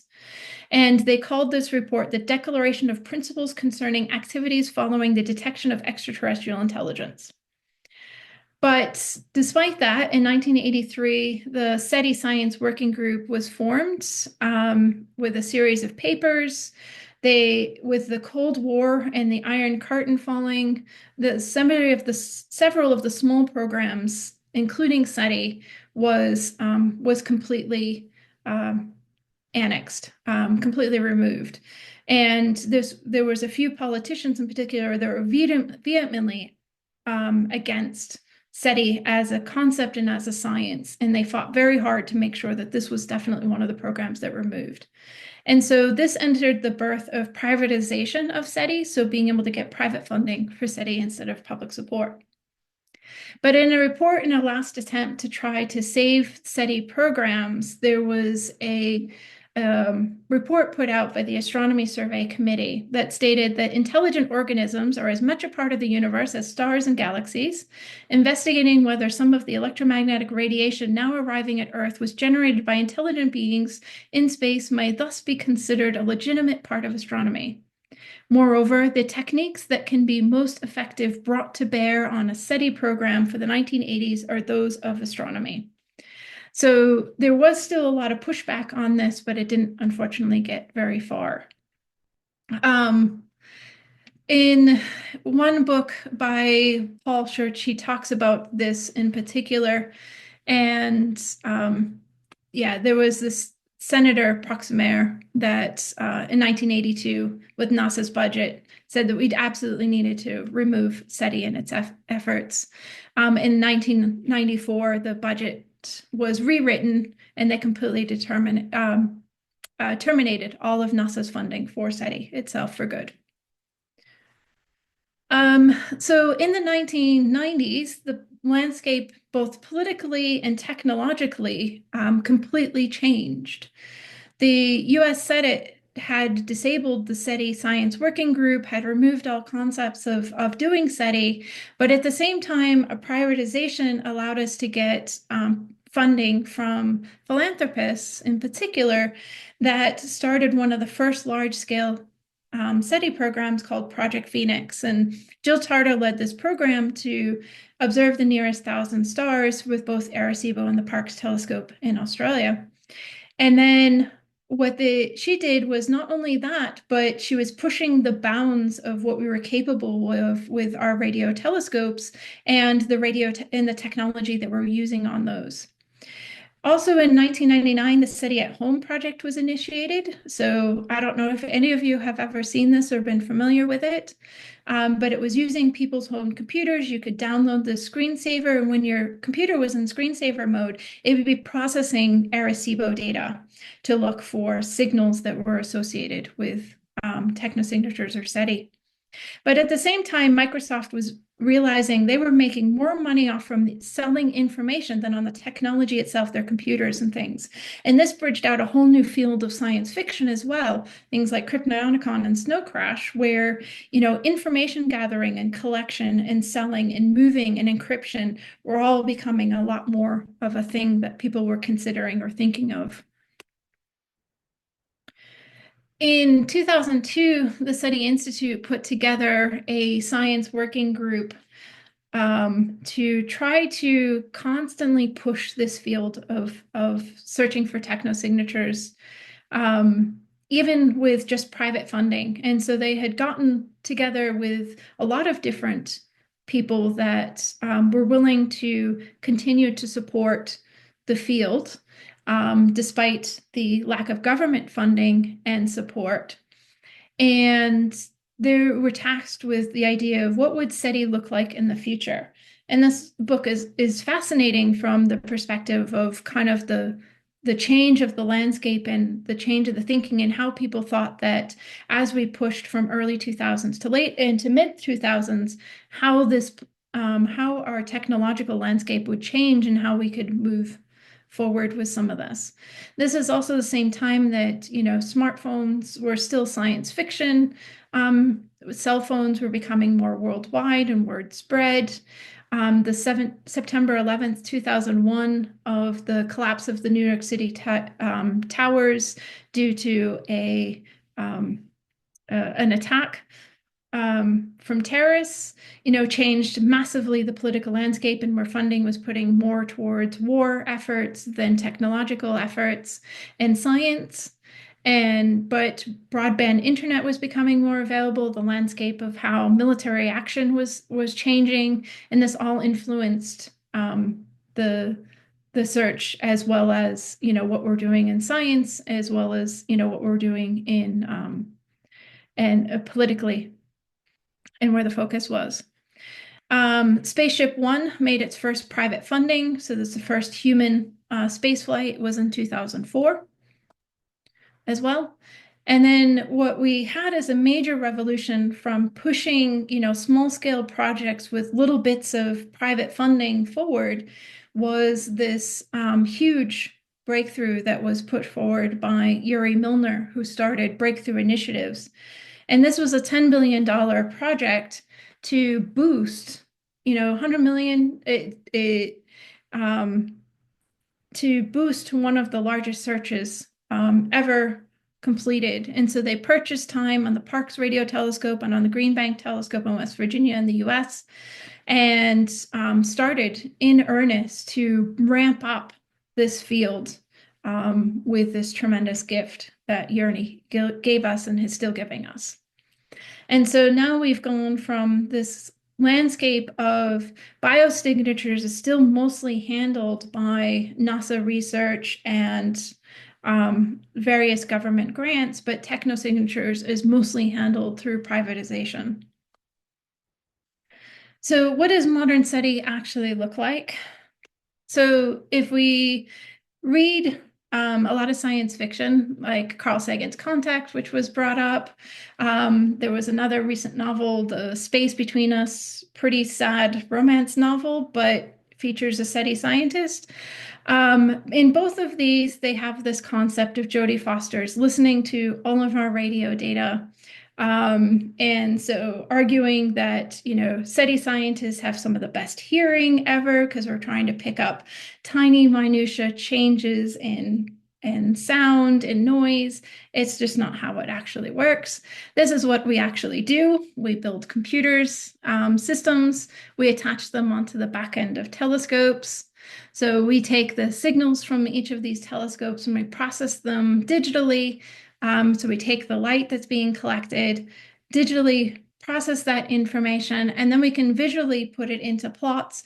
But actually the computer systems that we have are doing essentially what we call a match filter. It's looking for a very specific idea of what we think a signal would look like, which is a replica of what we use in communication to satellites. And we're looking by pointing the telescope at to stars or exoplanets, and looking for something that replicates that signal. It's not limited to that, but that's how we can run these algorithms the fastest. And we can always change these algorithms based off from new ideas and concepts. And so if we look at this SETI 2020 book in this roadmap, they had created this really interesting diagram which talked about all the different ways that we could think to look for these signals. And so there are many experiments around the world that are running all of these different styles of experiments to look for beacons of light that are intentionally sent from another civilization, or leakage similar to our own constant use of electromagnetic radiation in daily communication, to whether we can use multiple antennas or signal antennas, and how that would change, and how does this landscape change over time. But one of the biggest challenges that we have is trying to communicate what we actually do to the media compared to what they're constantly seeing in the science fiction and the media otherwise. And even my own statements, and there have been articles about my own work, which look like they were AI generated and create some wild concepts about my work and the papers that I published. Including, one of the things I thought was really amusing is I had done a survey using the Murchison Wide Field Array in Western Australia, which is these little antennas here. And we looked towards 10 million stars in one giant field of view. And the creator of an article had put this image up. I'm not even sure which telescope this is. And then, yeah, some clear alien sitting in front of it. And then, talking about some of the work that I had done. And although there were pieces in it that, talked about the actual science behind some of my work, it was kind of overshadowed by the imagery that they associated with the work itself. So is there life out there? Well, we haven't particularly found evidence of it. But as has been mentioned many times, absence of evidence is not the same as evidence of absence. So we're still continuing to do the search, and we don't know how that's going to potentially arrive, how we're going to notice it, what it's going to look like at this stage.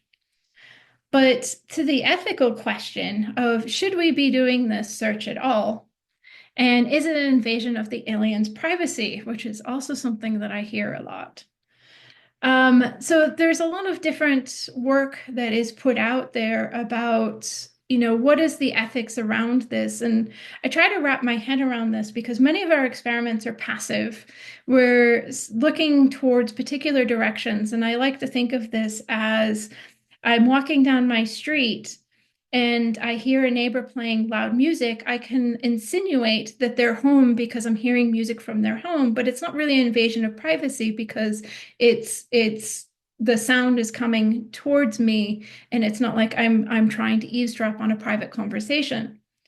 But the concepts here is more around colonialism and what do we do with the information once we get it? If we can prove that there is another society out there, what do we do with that information? And then how do we define intelligence based off from our own cultural implications and our past histories of racism and genocide and imperialism and things like that? And this particular comes into this is a topic that was extremely widely explored in an entire dedicated journal of the American Indian Culture and Research Journal, where they talked about settler science, alien contact, and search for intelligence in searches for intelligence. And so there's a whole series of articles I could recommend going through if this is something of interest. The concepts that here is things like that I hear are yet there's no true terra nullius or empty claimed land, unclaimed land. Developing remote sites nearly always requires dealing with vulnerable populations, often colonized lands. And this is the idea that we're building our telescopes in radio quiet zones. These are not intentionally quiet necessarily, or maybe they are. So we're building these telescopes on native properties in a lot of different situations. But I don't understand. This is often put with SETI, and the counterpoint that I often have is that a telescope is not solely dedicated for SETI purposes. This is, used for astronomers across a wide range of different research topics and fields. And there's only ever one telescope in the world that's been built specifically for the purpose of SETI, and it's in Northern California, and it was government claimed property on ranchers and farmers. And it's also housing a wide range of other telescopes as well. And so that's one argument that I've also seen. But other arguments have centered around that we constantly use the phrasing of space is the finest frontier, space is becoming highly militarized. Think of things like Space Force in the US. There's constant talk about humans making and colonizing things like the moons and Mars and making them habitable. But is this a problem for SETI and its scientists, or is this a cultural problem? And I would have liked to have thought that we would have branched past our original understandings as a culture as to what is defined as intelligence, and that we had a much broader view.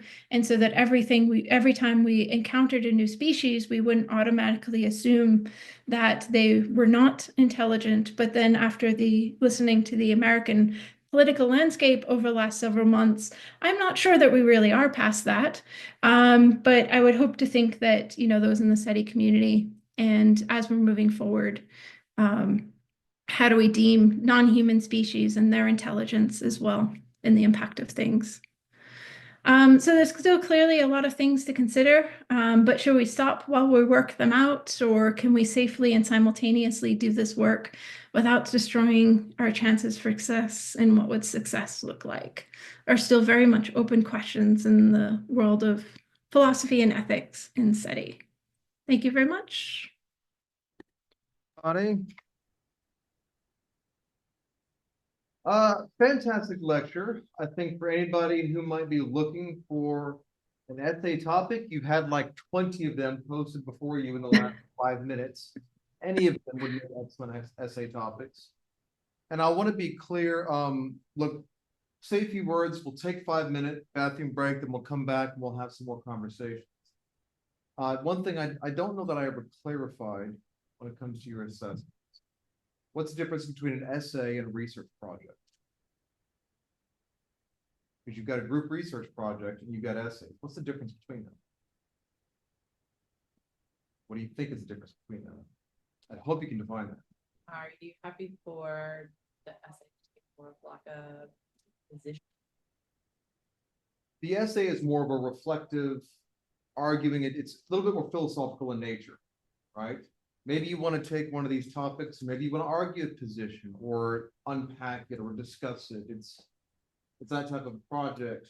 That doesn't mean you're not doing any research. Of course, you're doing what you gotta, you can't just do one reading and then write an essay. It's not how it works. You probably need to do 5 or 6 different books or articles or whatever it happens to be to get different perspectives, to unpack something and discuss it. And you don't necessarily have to argue a point, but you certainly can. You don't have to, it's kind of open for that reason, but it's an essay. Whereas the research project is something where you have a goal in mind. You're doing research to get some kind of outcome on that. And you'll do that as a group. That could be something practical, it could be something purely academic. We'll discuss that a little bit later, but I'm reiterating this again because this is due in 2 weeks. So if you're looking for essay topics, we had lots of questions and things we mentioned last week. We've had about 20 different topics here that have been presented. Any of them would be great essay topics. And you've got stuff coming up in the next couple of weeks, but I probably wouldn't be waiting until next week. I'd be starting working on this right now. Any questions about that? Okay, take 5. And then we come back. It's 5 to noon now, so we'll come back at noon and then we'll have some discussion not beyond.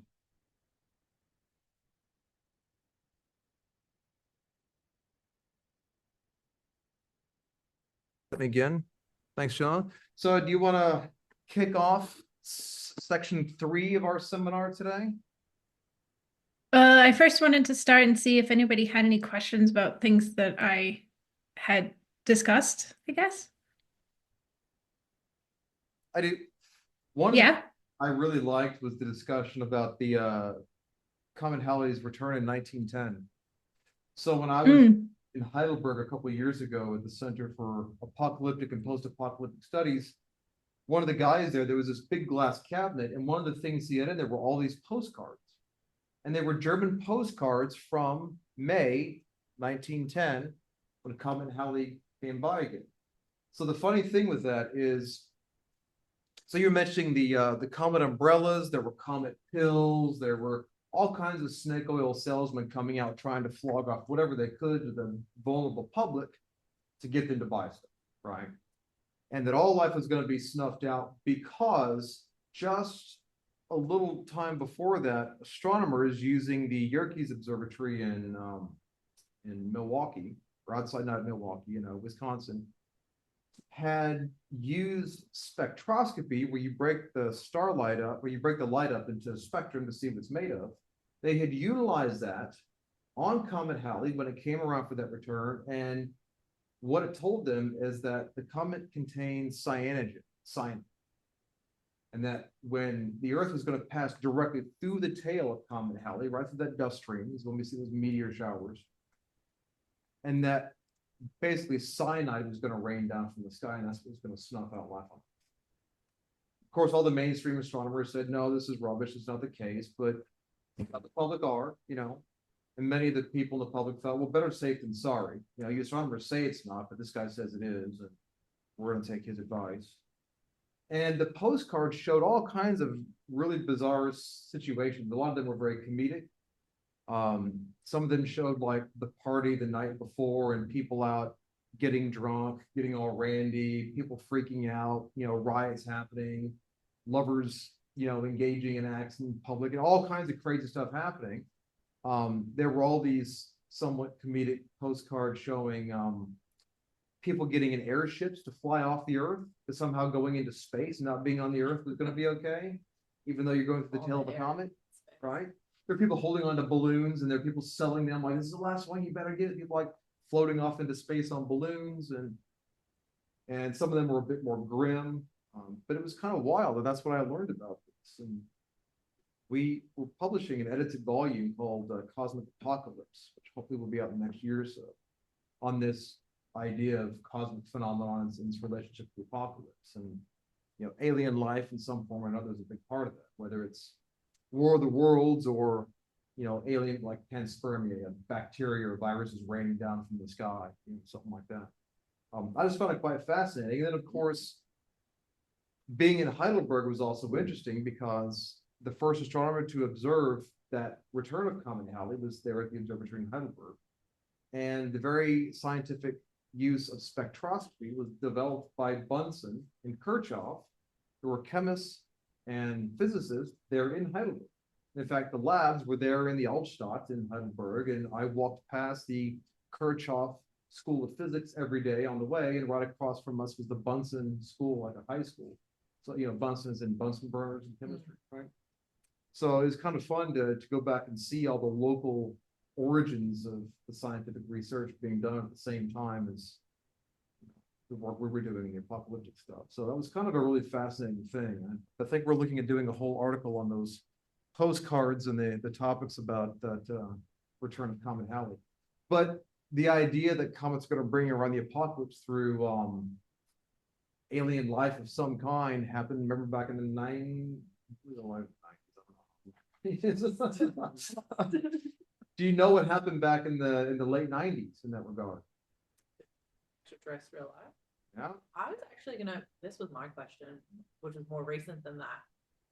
Like, it was only like last year, I think, that there was that congressional hearing on extraterrestrial life in America.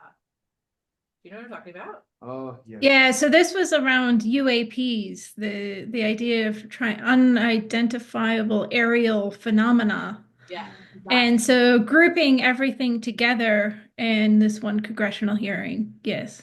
Because that got me on some like crazy tangent where I was watching all these YouTube videos of like this pilot that claims to have seen life in space. And you didn't mention it, but I did wonder if that has sort of created or generated more investment in the area, because it did seem like a really captivating topic for the public at large to engage with, the search for extraterrestrial life.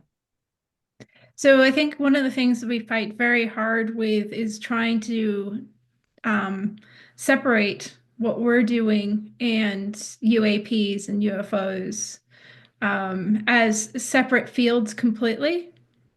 And one of the reasons why it is so challenging to be seen as a real science is because of this constant mishmash of not understanding where the boundaries of what it is that we are capable of detecting and what we're studying and what we're doing and what the various different fields are studying. And the idea of this military action for the UAPs was, around that understanding that governments are constantly setting up from all over the world, various different things up into space, up into the stratosphere, and we can't keep track of all of them. And, I live, in New Mexico. We've got Area 51, we've got Roswell down the road, right? And, we also have White Sands, the military testing base for the first atomic bomb. And it's still used as a missile base and testing base for the military here. And so all the people that live just outside of White Sands are constantly convinced that they're seeing UFOs, but it's likely something that the military is testing, but they're not willing to share with anybody else in the public. And so, when that congressional hearing came out, I was on TV and stuff like that, trying to dissuade and try to understand that there are differences in the fields and that what we're doing is nothing to do with, finding something that would be near Earth, really. Some of the early proponents in the UFO communities, I remember back in the 80s and 90s, were very anti-SETI. One of them, who is a nuclear physicist, but big proponent of UFOs, referred to SETI as a silly effort to investigate. We already know aliens are here. Why do we need to go searching for the signals when we've got crashed alien spacecraft, crap like that? So there was a lot of, on both sides of that, the SETI folks, like you guys, being like, we're not in that group at all. And the other side were doing the same with SETI. And they were saying that efforts to fund SETI were a waste of time because the government's already got alien spacecraft and bunkers in Area 51 and stuff, which, I read an article, it's on my phone. I'm going to send it around to everybody. It's really, really good. And it's about this issue of UAPs and UFOs and military personnel, and the idea about how uninformed, not only the public, but even those industries are. Everybody assumes, oh, they're military pilots, they're super geniuses, they know everything. If they see something, we have to take their word. And they see normal stuff all the time, they misinterpret just like the public does. Despite all their training, you don't go through military school on how to identify bogeys or UAPs or UFOs or anything like that, right? And this article is really good at highlighting this and unpacking it. And now, especially in the world of social media, it's about clicks. Can I get you engaged in this topic and pull you into this black hole so you'll keep watching these videos? And they'll do exactly what she showed. They'll show telescopes and alien heads, have nothing to do with that, but get you involved. And because people love mysteries, people love getting involved in this kind of stuff. For me, it was a little boy who loved this kind of stuff, even though I was an adult, I know it's rubbish. It's so easy to get caught into that. And then if you don't have the scholarly academic background to know how to discriminate between reality and fantasy, you get sucked into that world. And even highly intelligent people get brought into that, and they're believing in all kinds of ridiculous stuff. And it's all under this, well, the US government, the Senate's having a hearing on this, it must be legitimate. See, the government admitted we have aliens. No, the government never admitted we have aliens. They interviewed a handful of guys, which all fit a very similar kind of personality profile, who heard from somebody else or who was told from an unnamed source that X, Y, Z. And when you start to unpack it, you realize how rubbish it is. And then a couple of years ago, the documentary with Bob Lazar got back up. He's a guy who claimed to have worked at Area 51. Oh, that's the one that I watched. Yeah. Yeah. And you start to unpack that, and it's It absolutely. goes very astray of science. It goes very, yeah. And you go back and you do the research, and there's nothing there. And of course, he's talking about Roswell, but Roswell's that's the mecca when it comes to that. But ask people if they've ever heard Project Mogul. They'll be like, Project what? When the US government lost one of their 600-foot long gigantic wasn't a weather balloon, it was a spy balloon meant to search or to try to get sound from atomic detonations in Russia. They sent numerous things out, which were hundreds of feet long, giant, bits of balsa wood and trapezoidal shapes, tinfoil with, sticky tape they got from the government, because this is after the war. They didn't have a lot of stuff. They were using Christmas tape that had little designs on it. They stick that on there. Over a weekend, a storm comes through. One of them goes lost. A rancher finds it on his property a few days later. They take photographs of it. They're like, oh, we found one of these flying saucers, a term that didn't even exist prior to 2 weeks before, or about a month before, when Kenneth Arnold thought he saw something up in Rainier Mountain. And they're like, oh, no, it turns out it was just one of these weather balloons. They showed photographs of it. It's exactly what it looked like. But because it was a highly, secret military exercise, of course, they cleaned it all up and didn't tell people about it. And then it's like 30 years later before it becomes this UFO thing. And now it's just a cornerstone of pop culture, and everything goes back to that. But there was no engine found. There was nothing else. It was a bunch of balsa wood and tinfoil that was found.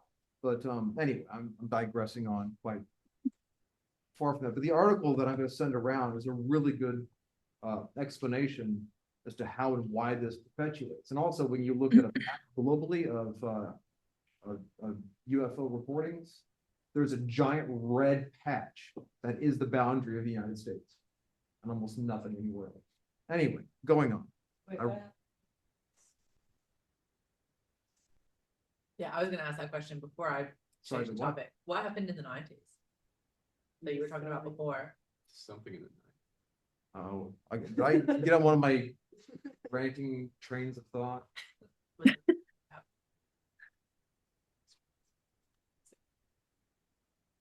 I was saying in the 90s, in the 90s is when you had a lot of these UFO proponents who were very anti-SETI.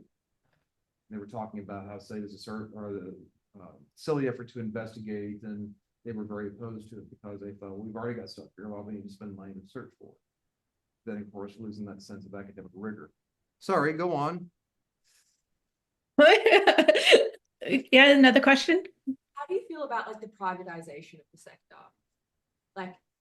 Ethically, I mean, there are definitely pros in that this research can be undertaken, but ethically, as a scientist in the field, how do you I don't have any problems with the ethics, and right now I'm highly grateful for it as the US science um, funding and community kind of are crashing around us, and we're still able to support our students and postdocs and scientists.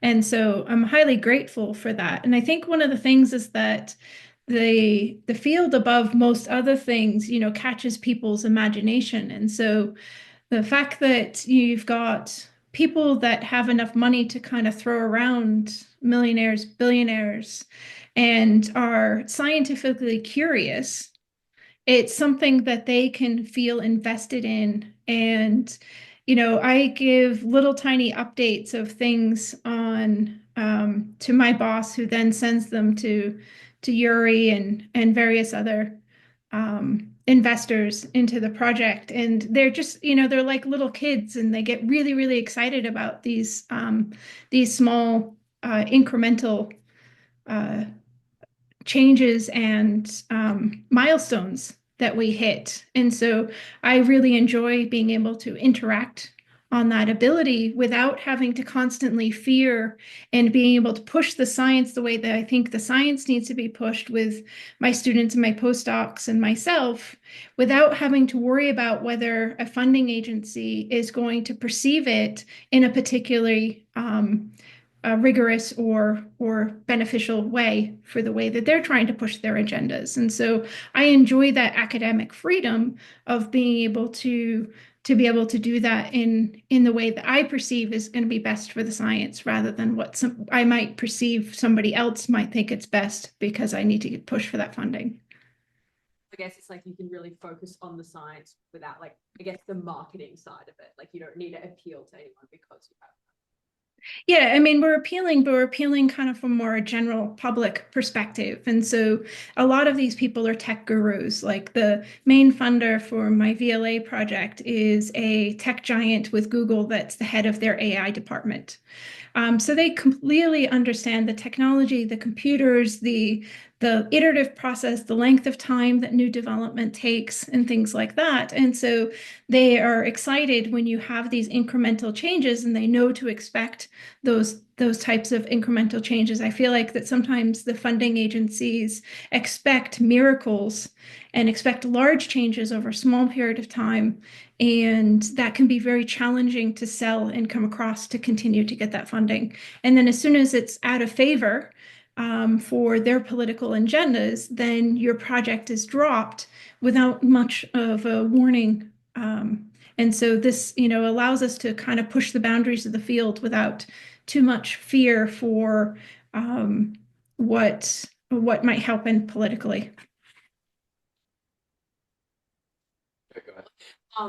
Just in terms of, like, do you have any policy, like, say you detected something, what is, like, the policy? Like, is that information shared?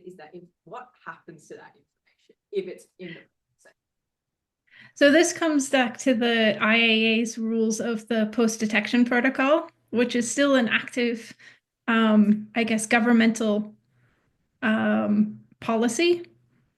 From a science perspective, we follow the same scientific rigor of any new discovery, is that we share it amongst the group of scientists that we have. We have to be particularly careful because leaks and mass panic through media can be very challenging. If you're expecting a star to explode in another galaxy, people aren't going to care, but they're going to care if you think you found aliens technology. And so we usually keep the information of, we found something, it's a little weird, we don't know what it is, within our closer community until we kind of work it out. And if we still can't figure it out, then we've got, what I do is I put in proposals on the various open skies telescopes around the world. And then if we find something with any one of our experiments, we send out a email to each one of these telescopes that have agreed to allow us to use them and say, we would like to point your telescope at this coordinates. The idea that we're trying to do is that if we find something completely unknown, whether it's astrophysical astronomical or technological alien civilization is that we would hope that we could repeat it, but using a completely different set of equipment. It should be sky localized to one position. It should be coming from one position in the sky. Then you don't have to worry about whether it was an Earth-based radio frequency interferent or a satellite or something like that, because each of the environments around the world are completely different. And so we have these this same type of, can we see it again? When does it show up? Have we ever seen it in the past? So we keep these huge archives, as well as the other benefit of public funding is that we can create. They set up the rules that everything is open source and publicly available. So all of our software is publicly available and anybody could download it and use it if they wanted to. All of our data are publicly available. Anybody could use it if they wanted to. So the idea is that we try to keep as much of an open source policy as possible and an open information policy. Just have two questions. The first one being, I thought it was really interesting when you showed us that example of someone basically like making a clickbait article in relation to your work with the alien on the thumbnail. And obviously like that's super damaging to, the image of SETI and what you guys are trying to do. What are you actually, and you and sort of, I guess, by extension, with the Institute, what do you do like when something like that happens? So a few different things. I mean, these tend to be mixed in with a lot of other articles. So whenever we put something out there publicly, a lot of times websites will just carbon copy the article that you've originally published, but they change some of their imagery and stuff. And so we still control the narrative in that perspective. I can't control every narrative. There are times where journalists have put up newspaper articles from small towns that claim they spoke to me that I've never even heard of the town or the person. And these things are going to happen, but they tend to go away pretty quickly and tend to fade into the background quite fast. It's when you get things like you do get the side where it's the public gets stressed, you do have the fear aspect of SETI. And so you do get threats on social media and stuff. People, I think they put out a thing that they thought was going to be innocuous that said, Cosmic's the next alien hunting machine.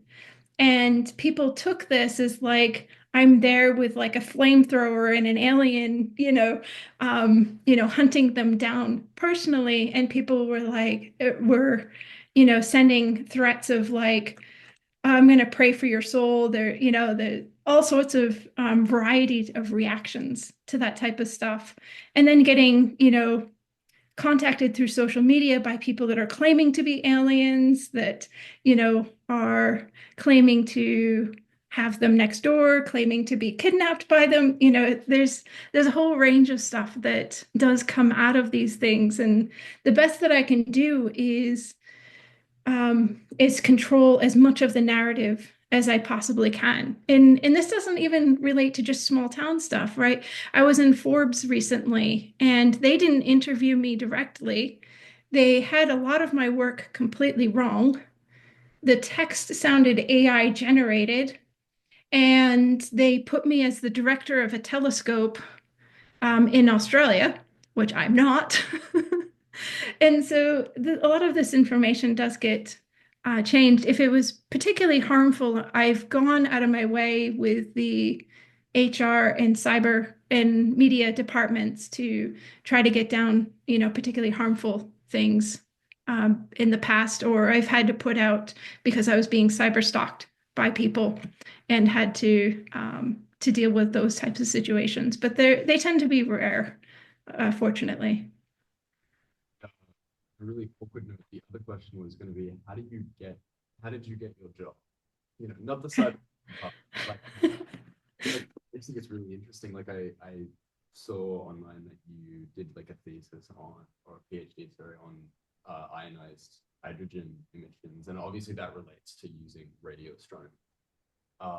but how do you manage to take that leap from like academia into something like a private sort of research group? Yeah, my background's a little bit unique, and because I had this, background in industry research and development. And so I've had a lot of project management experience and international collaborative experience. And my bachelor's degree is in chemistry, business, and cultural anthropology and sociology. Originally, I wanted to do something more with forensic science, but my life took a completely different turn, and I ended up for a while, volunteering in astronomy, and to get up some idea of the idea of studying chemistry in space instead of studying chemistry in a lab. And so kind of flipping the problem on its head, where I don't have control of the sample, but I have complete control over the instrument. And when I did my PhD in Australia in 2016 to 2018, I studied using the Murchison Wide Field Array to study biomolecules in stars, or to try to search for them. The hypothesis was that the lower radio frequencies that the telescope is capable of observing with is more sensitive to very cold environments in which large chain molecules could potentially exist. And so it might be a viable solution for the future of the SK. And so as an adjacent to that is they realized that the data products that I was producing are also the same products that people are using for SETI itself. So I have a whole chapter in my thesis that's dedicated to SETI. So when I was looking for jobs after my first postdoc at CSIRO, the SETI Institute had put up a position coming back to the US in New Mexico to build the first real-time autonomous system on the back end of the VLA. And I had applied for the position and was accepted. I started with a postdoc. The supervisor I had went on maternity leave and decided not to come back. And I took on the project scientist position. And then because of my background in project management, my boss liked what I was doing and added another project scientist position on top of that. So I ended up with Meerkat. And so now I have about 6 undergraduate students, and I'm about to hire my first postdoc.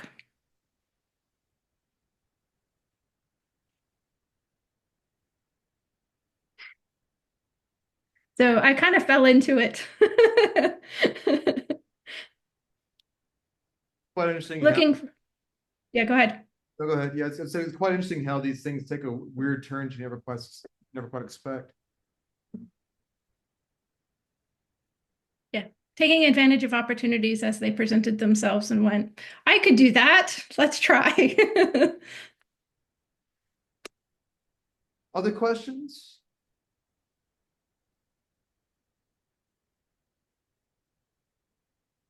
So I guess I'll ask one of the questions towards the end of what I was talking about around the ethics side of things. So do you think that we can safely and simultaneously, without inadvertently destroying our chances for success, do SETI while also constantly considering the ramifications of success if we found something? Start off with that one.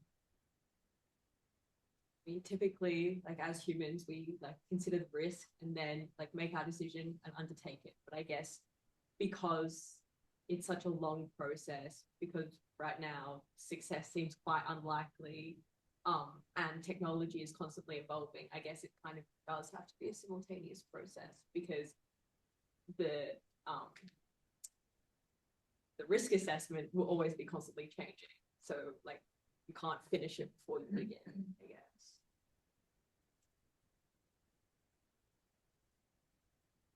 I guess it's interesting as well, because a lot of like the science when it relates to risk with humans, it's so they're really careful with guidelines and stuff. But this is kind of a weird in-between zone where it's like it could have an effect on humanity, but we don't know, so we're kind of just doing it anyway and figuring out that's good.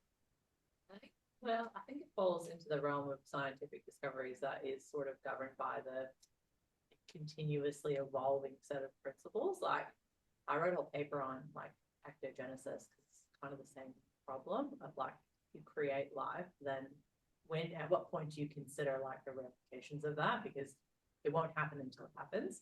And I think sometimes if you wait, well, what it does really is it boxes out the people who are worried more about the ethical concerns, and then somebody else comes up from the moon and does it anyway.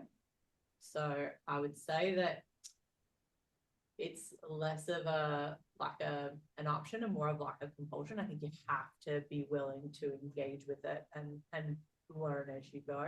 So then the question is, how do you define sort of guiding principles to give you the right parameters to stop you if things go too far? Something like that. Is that sort of what you do as well? Like you were talking about, I searched it up, but you've got like a guiding set of principles for discovery. Do you have a guiding set of principles for like ethical or moral dilemmas that you might encounter? I'm not sure if there is one set of rules around it, but I think it's one of those things that is in constant discussion. I think one of the things that I think find fascinating about SETI as an astronomy field is that it's one of the few fields that involve, ethical, philosophical, sociological, and cultural ramifications as well as political. But the problem that I've had is a lot of these concepts of the frameworks for like what you're talking about has been very politically driven more than anything else scientifically.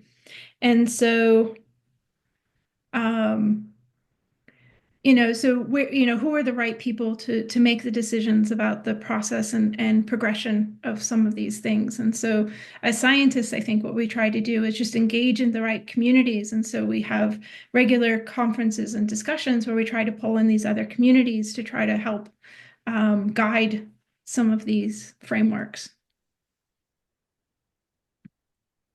Sorry, when you say other communities, can you give like examples? Yeah, so like we hold a conference once a year in Pennsylvania in the US that we pull in sociologists, philosophers, scientists, politicians. Who else have we had? I think even artists and even science fiction writers, and got them to come in and have the same discussions about SETI from their perspective and the moral dilemmas, the ethics in historians as well. And where do we take the field, and what are the considerations and the ramifications we should be thinking about for what we're doing? When you have those discussions, do you ever consider like that those groups, like a lot of academics, politicians, whatever, they're generally from relatively privileged backgrounds and make up, an upper portion of society in terms of like a social ladder? Does that like, do you ever consider that? Is that ever a question like that you put to people? Yeah, and actually, that's not always the case in these communities. I'm a first generation college student that came from a town of 600 people, and was not well off, and I've earned everything. I've been on my own since I was 14. And so there is a lot more mix, although a lot of us now are in a position of being middle or upper class in general. But we do pull in people from a global community, and in particular now that there's a lot more emphasis in driving this concept of things like with the SKA, they're being a lot more cognizant of the cultural diversity where the telescopes are, and the impact and potential impacts on the cultures that might be influenced by building the telescopes in those places as well. And then how that might influence our decisions for how we handle the information that we gather from those telescopes as well.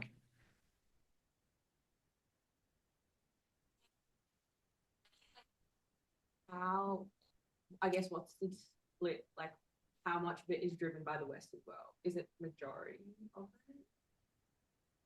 Probably, yeah. I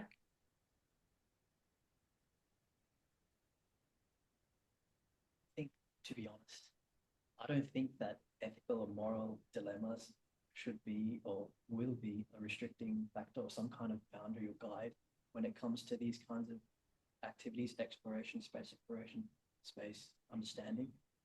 I think if we look at the readings, for example, they spoke about how one of the possible ways we can, I guess, include everyone or make sure that these kinds of activities are inclusive is through international consent, some kind of organization or some kind of institution that can allow for everyone to have a voice, especially from disenfranchised, underprivileged communities. But I don't think that really has any kind of how do I say it? There's really no way to enforce it. There's really no way to establish it against the current, I guess, politics and statehood. If we look at the international community and we say we already know that SETI is mostly a Western thing, and we can talk about how it's part of that Western hegemony, continuing Western superiority. So if I were to give, I'm Indian, for example, and so we were colonized, we were conquered by the East India Company, trading company, and for whatever reason, because they wanted to exploit our stuff and things like that. But even then, I say that because even in that position, even as we were kind of humiliated, subjugated, I think that kind of puts the impetus on us now to be a bit more expansionist, to be a bit more outwards looking, rather than finding those kinds of little ethical, moral dilemmas that necessitate some kind of global response. It's about becoming more autarkic, becoming like more in our own self, being able to expand and impose ourselves upon the rest of the environment and the rest of the space and studying academics, things like that. It's quite curious because there's ethical questions that tie into almost every aspect. Should we be looking for life in the universe? I think people are maybe familiar with Hawking's position on this, Stephen Hawking's position on this. Does anybody know? Nobody?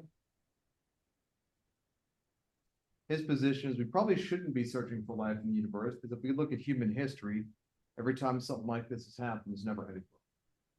And we're sending our signals out there announcing who we are, what we do on this beautiful jewel of a planet, of which we found no equivalent of anywhere. This probably isn't the best of ideas. Whereas other people have argued that by the time we get to the point where we could produce the kinds of technology that we need to be able to expand out and physically go, that we destroy ourselves. Then there's a question of, well, if we're even going to do this kind of research, where do we build the telescope? Whose land is it on? What's happening there? Are there economic benefits? Who's going to benefit from it economically? There are conflicting ideas about, for example, there was a major conflict that happened a year or two ago when NASA was going to send partial human remains, like ashes of famous scientists, they want to send to the moon. And the Navajo Nation, extraordinarily upset about this, about human remains going to the moon, because in their cultural traditions, that was something very taboo.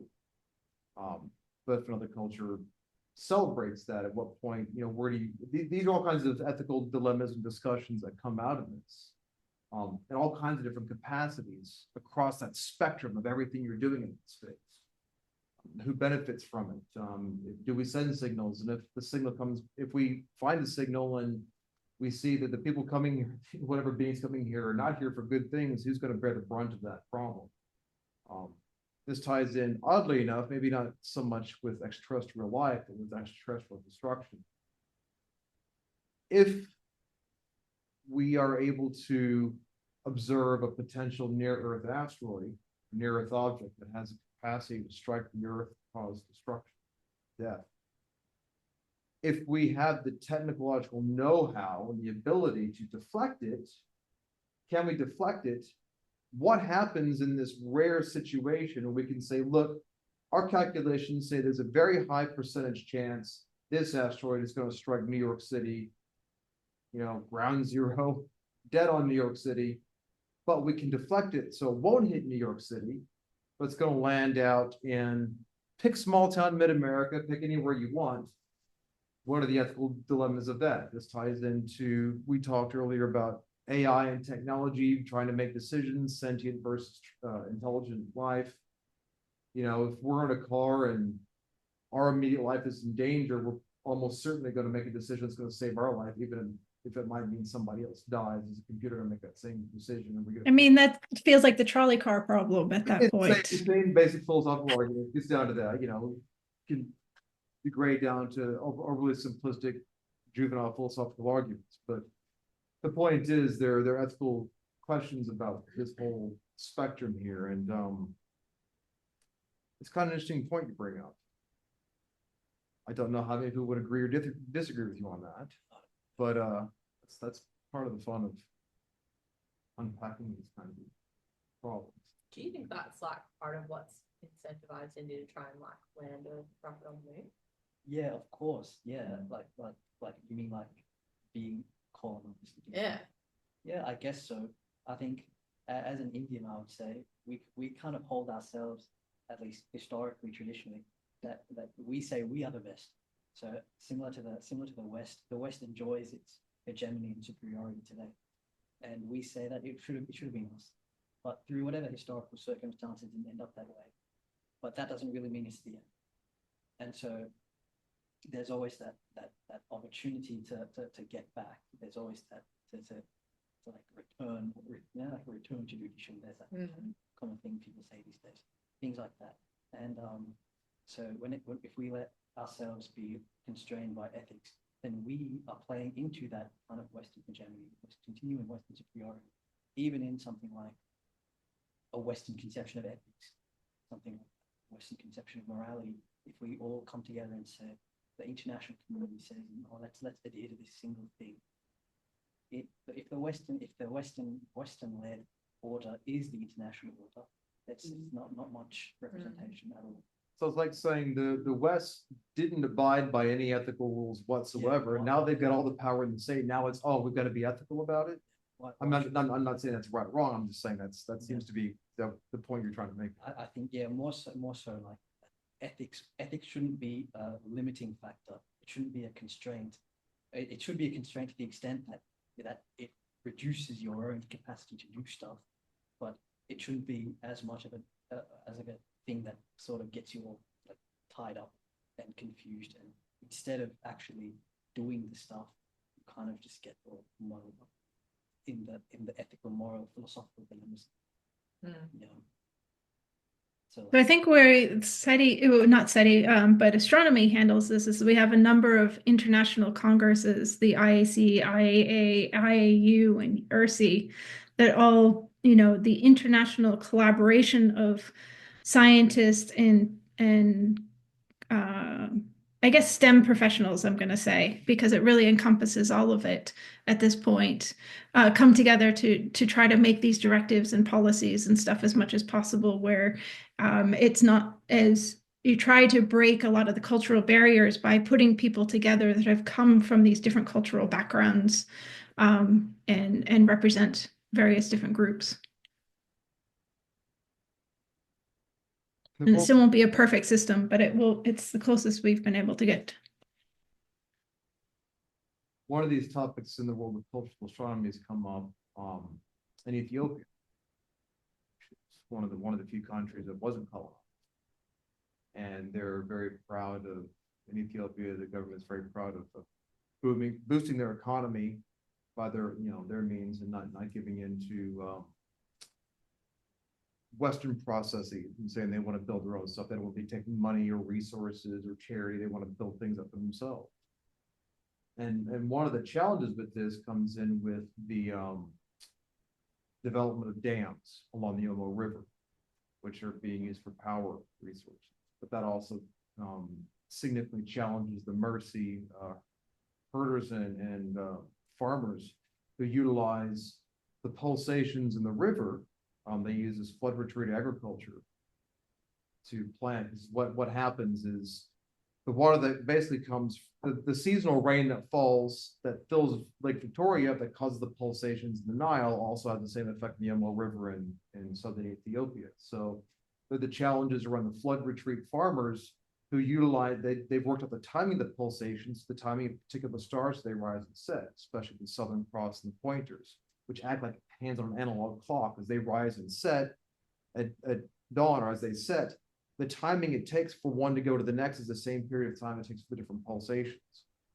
And they've got this whole astronomical calendar system based on with the development of the agricultural dams, power dams upriver, is throwing that into disarray and causing lots of challenges with the indigenous populations there. But the government's also adamant about creating economic opportunities by and for Ethiopians, not focusing on outside cultures. So you get these same kinds of situations where cultures are trying to, and they're do the right thing and by their standards, where again these problems arise.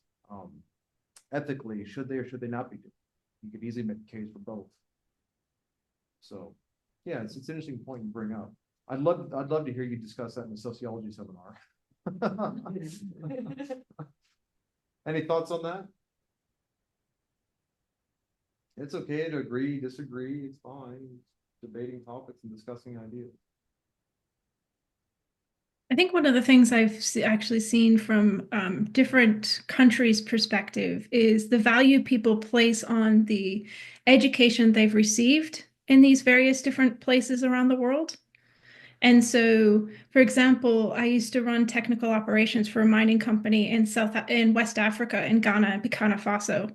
And a lot of people would very much talk down to the chemists and degrade the chemists because they had gotten their education in West Africa in these very rural locations in general.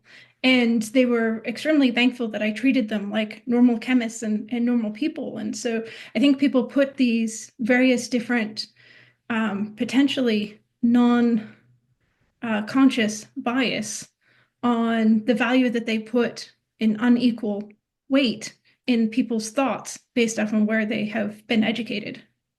And that plays into how some of this is taken into account. I mean, I think it's probably part of the reason why we all go to this university, because of the like international notoriety, and like there is weight then in your opinions and your experiences because of the education that you've received. But I also think, and this is like a real risk when you spend too much time in academia, is that you get lost in the academia and you get lost in just the theoretical of everything. And so then the, practical implications become sort of really secondary to all of this theoretical debate around what should or could or could not occur. Which is why I think it's important to really focus on in practice what is occurring and then how you can refine that as you go.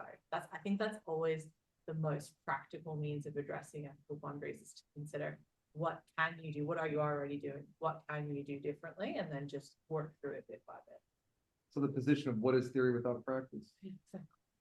Exactly. It's a good one. I mean, it's one that I advocate for personally. Yeah, there's some you say about academia is 100% on point, and that's Australia bases its entire university economic system on exactly what we're talking about here. Research. Well, not just research, but its position in the world and the optics and appearance of a Western educated system. That's why the Australian government continually defunds universities. Universities have to find a source of income. They've learned that a lot of countries, especially developing countries, which give a lot more money, want to send families off to Western educated places. So they go to the US, they go to Europe, they go to North America, they go to Australia. And the Australian university systems, huge cash cow, especially in our position in the world, Pacific, Southeast Asia. We're going to get a huge economic benefit from this, which they do. Some ways forced to do it, but also happy to take advantage of that, which is one of the reasons that the discussions at the end of the year about caps on international students was so catastrophic. And the university and parts of it acted very reactionary. But yeah, that perception of Western superiority definitely extends to who goes here and why. That's why Melbourne's reputation, just mostly based on research, not teaching, winds up with it being one of the highest ranked universities with one of the lowest ranks in student satisfaction.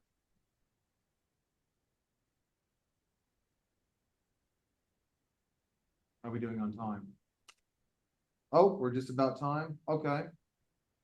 That's the last 5 minutes of class. I think what we want to do now is thank Dr. Tremblay for coming in and leading us through all this, giving a great guest lecture.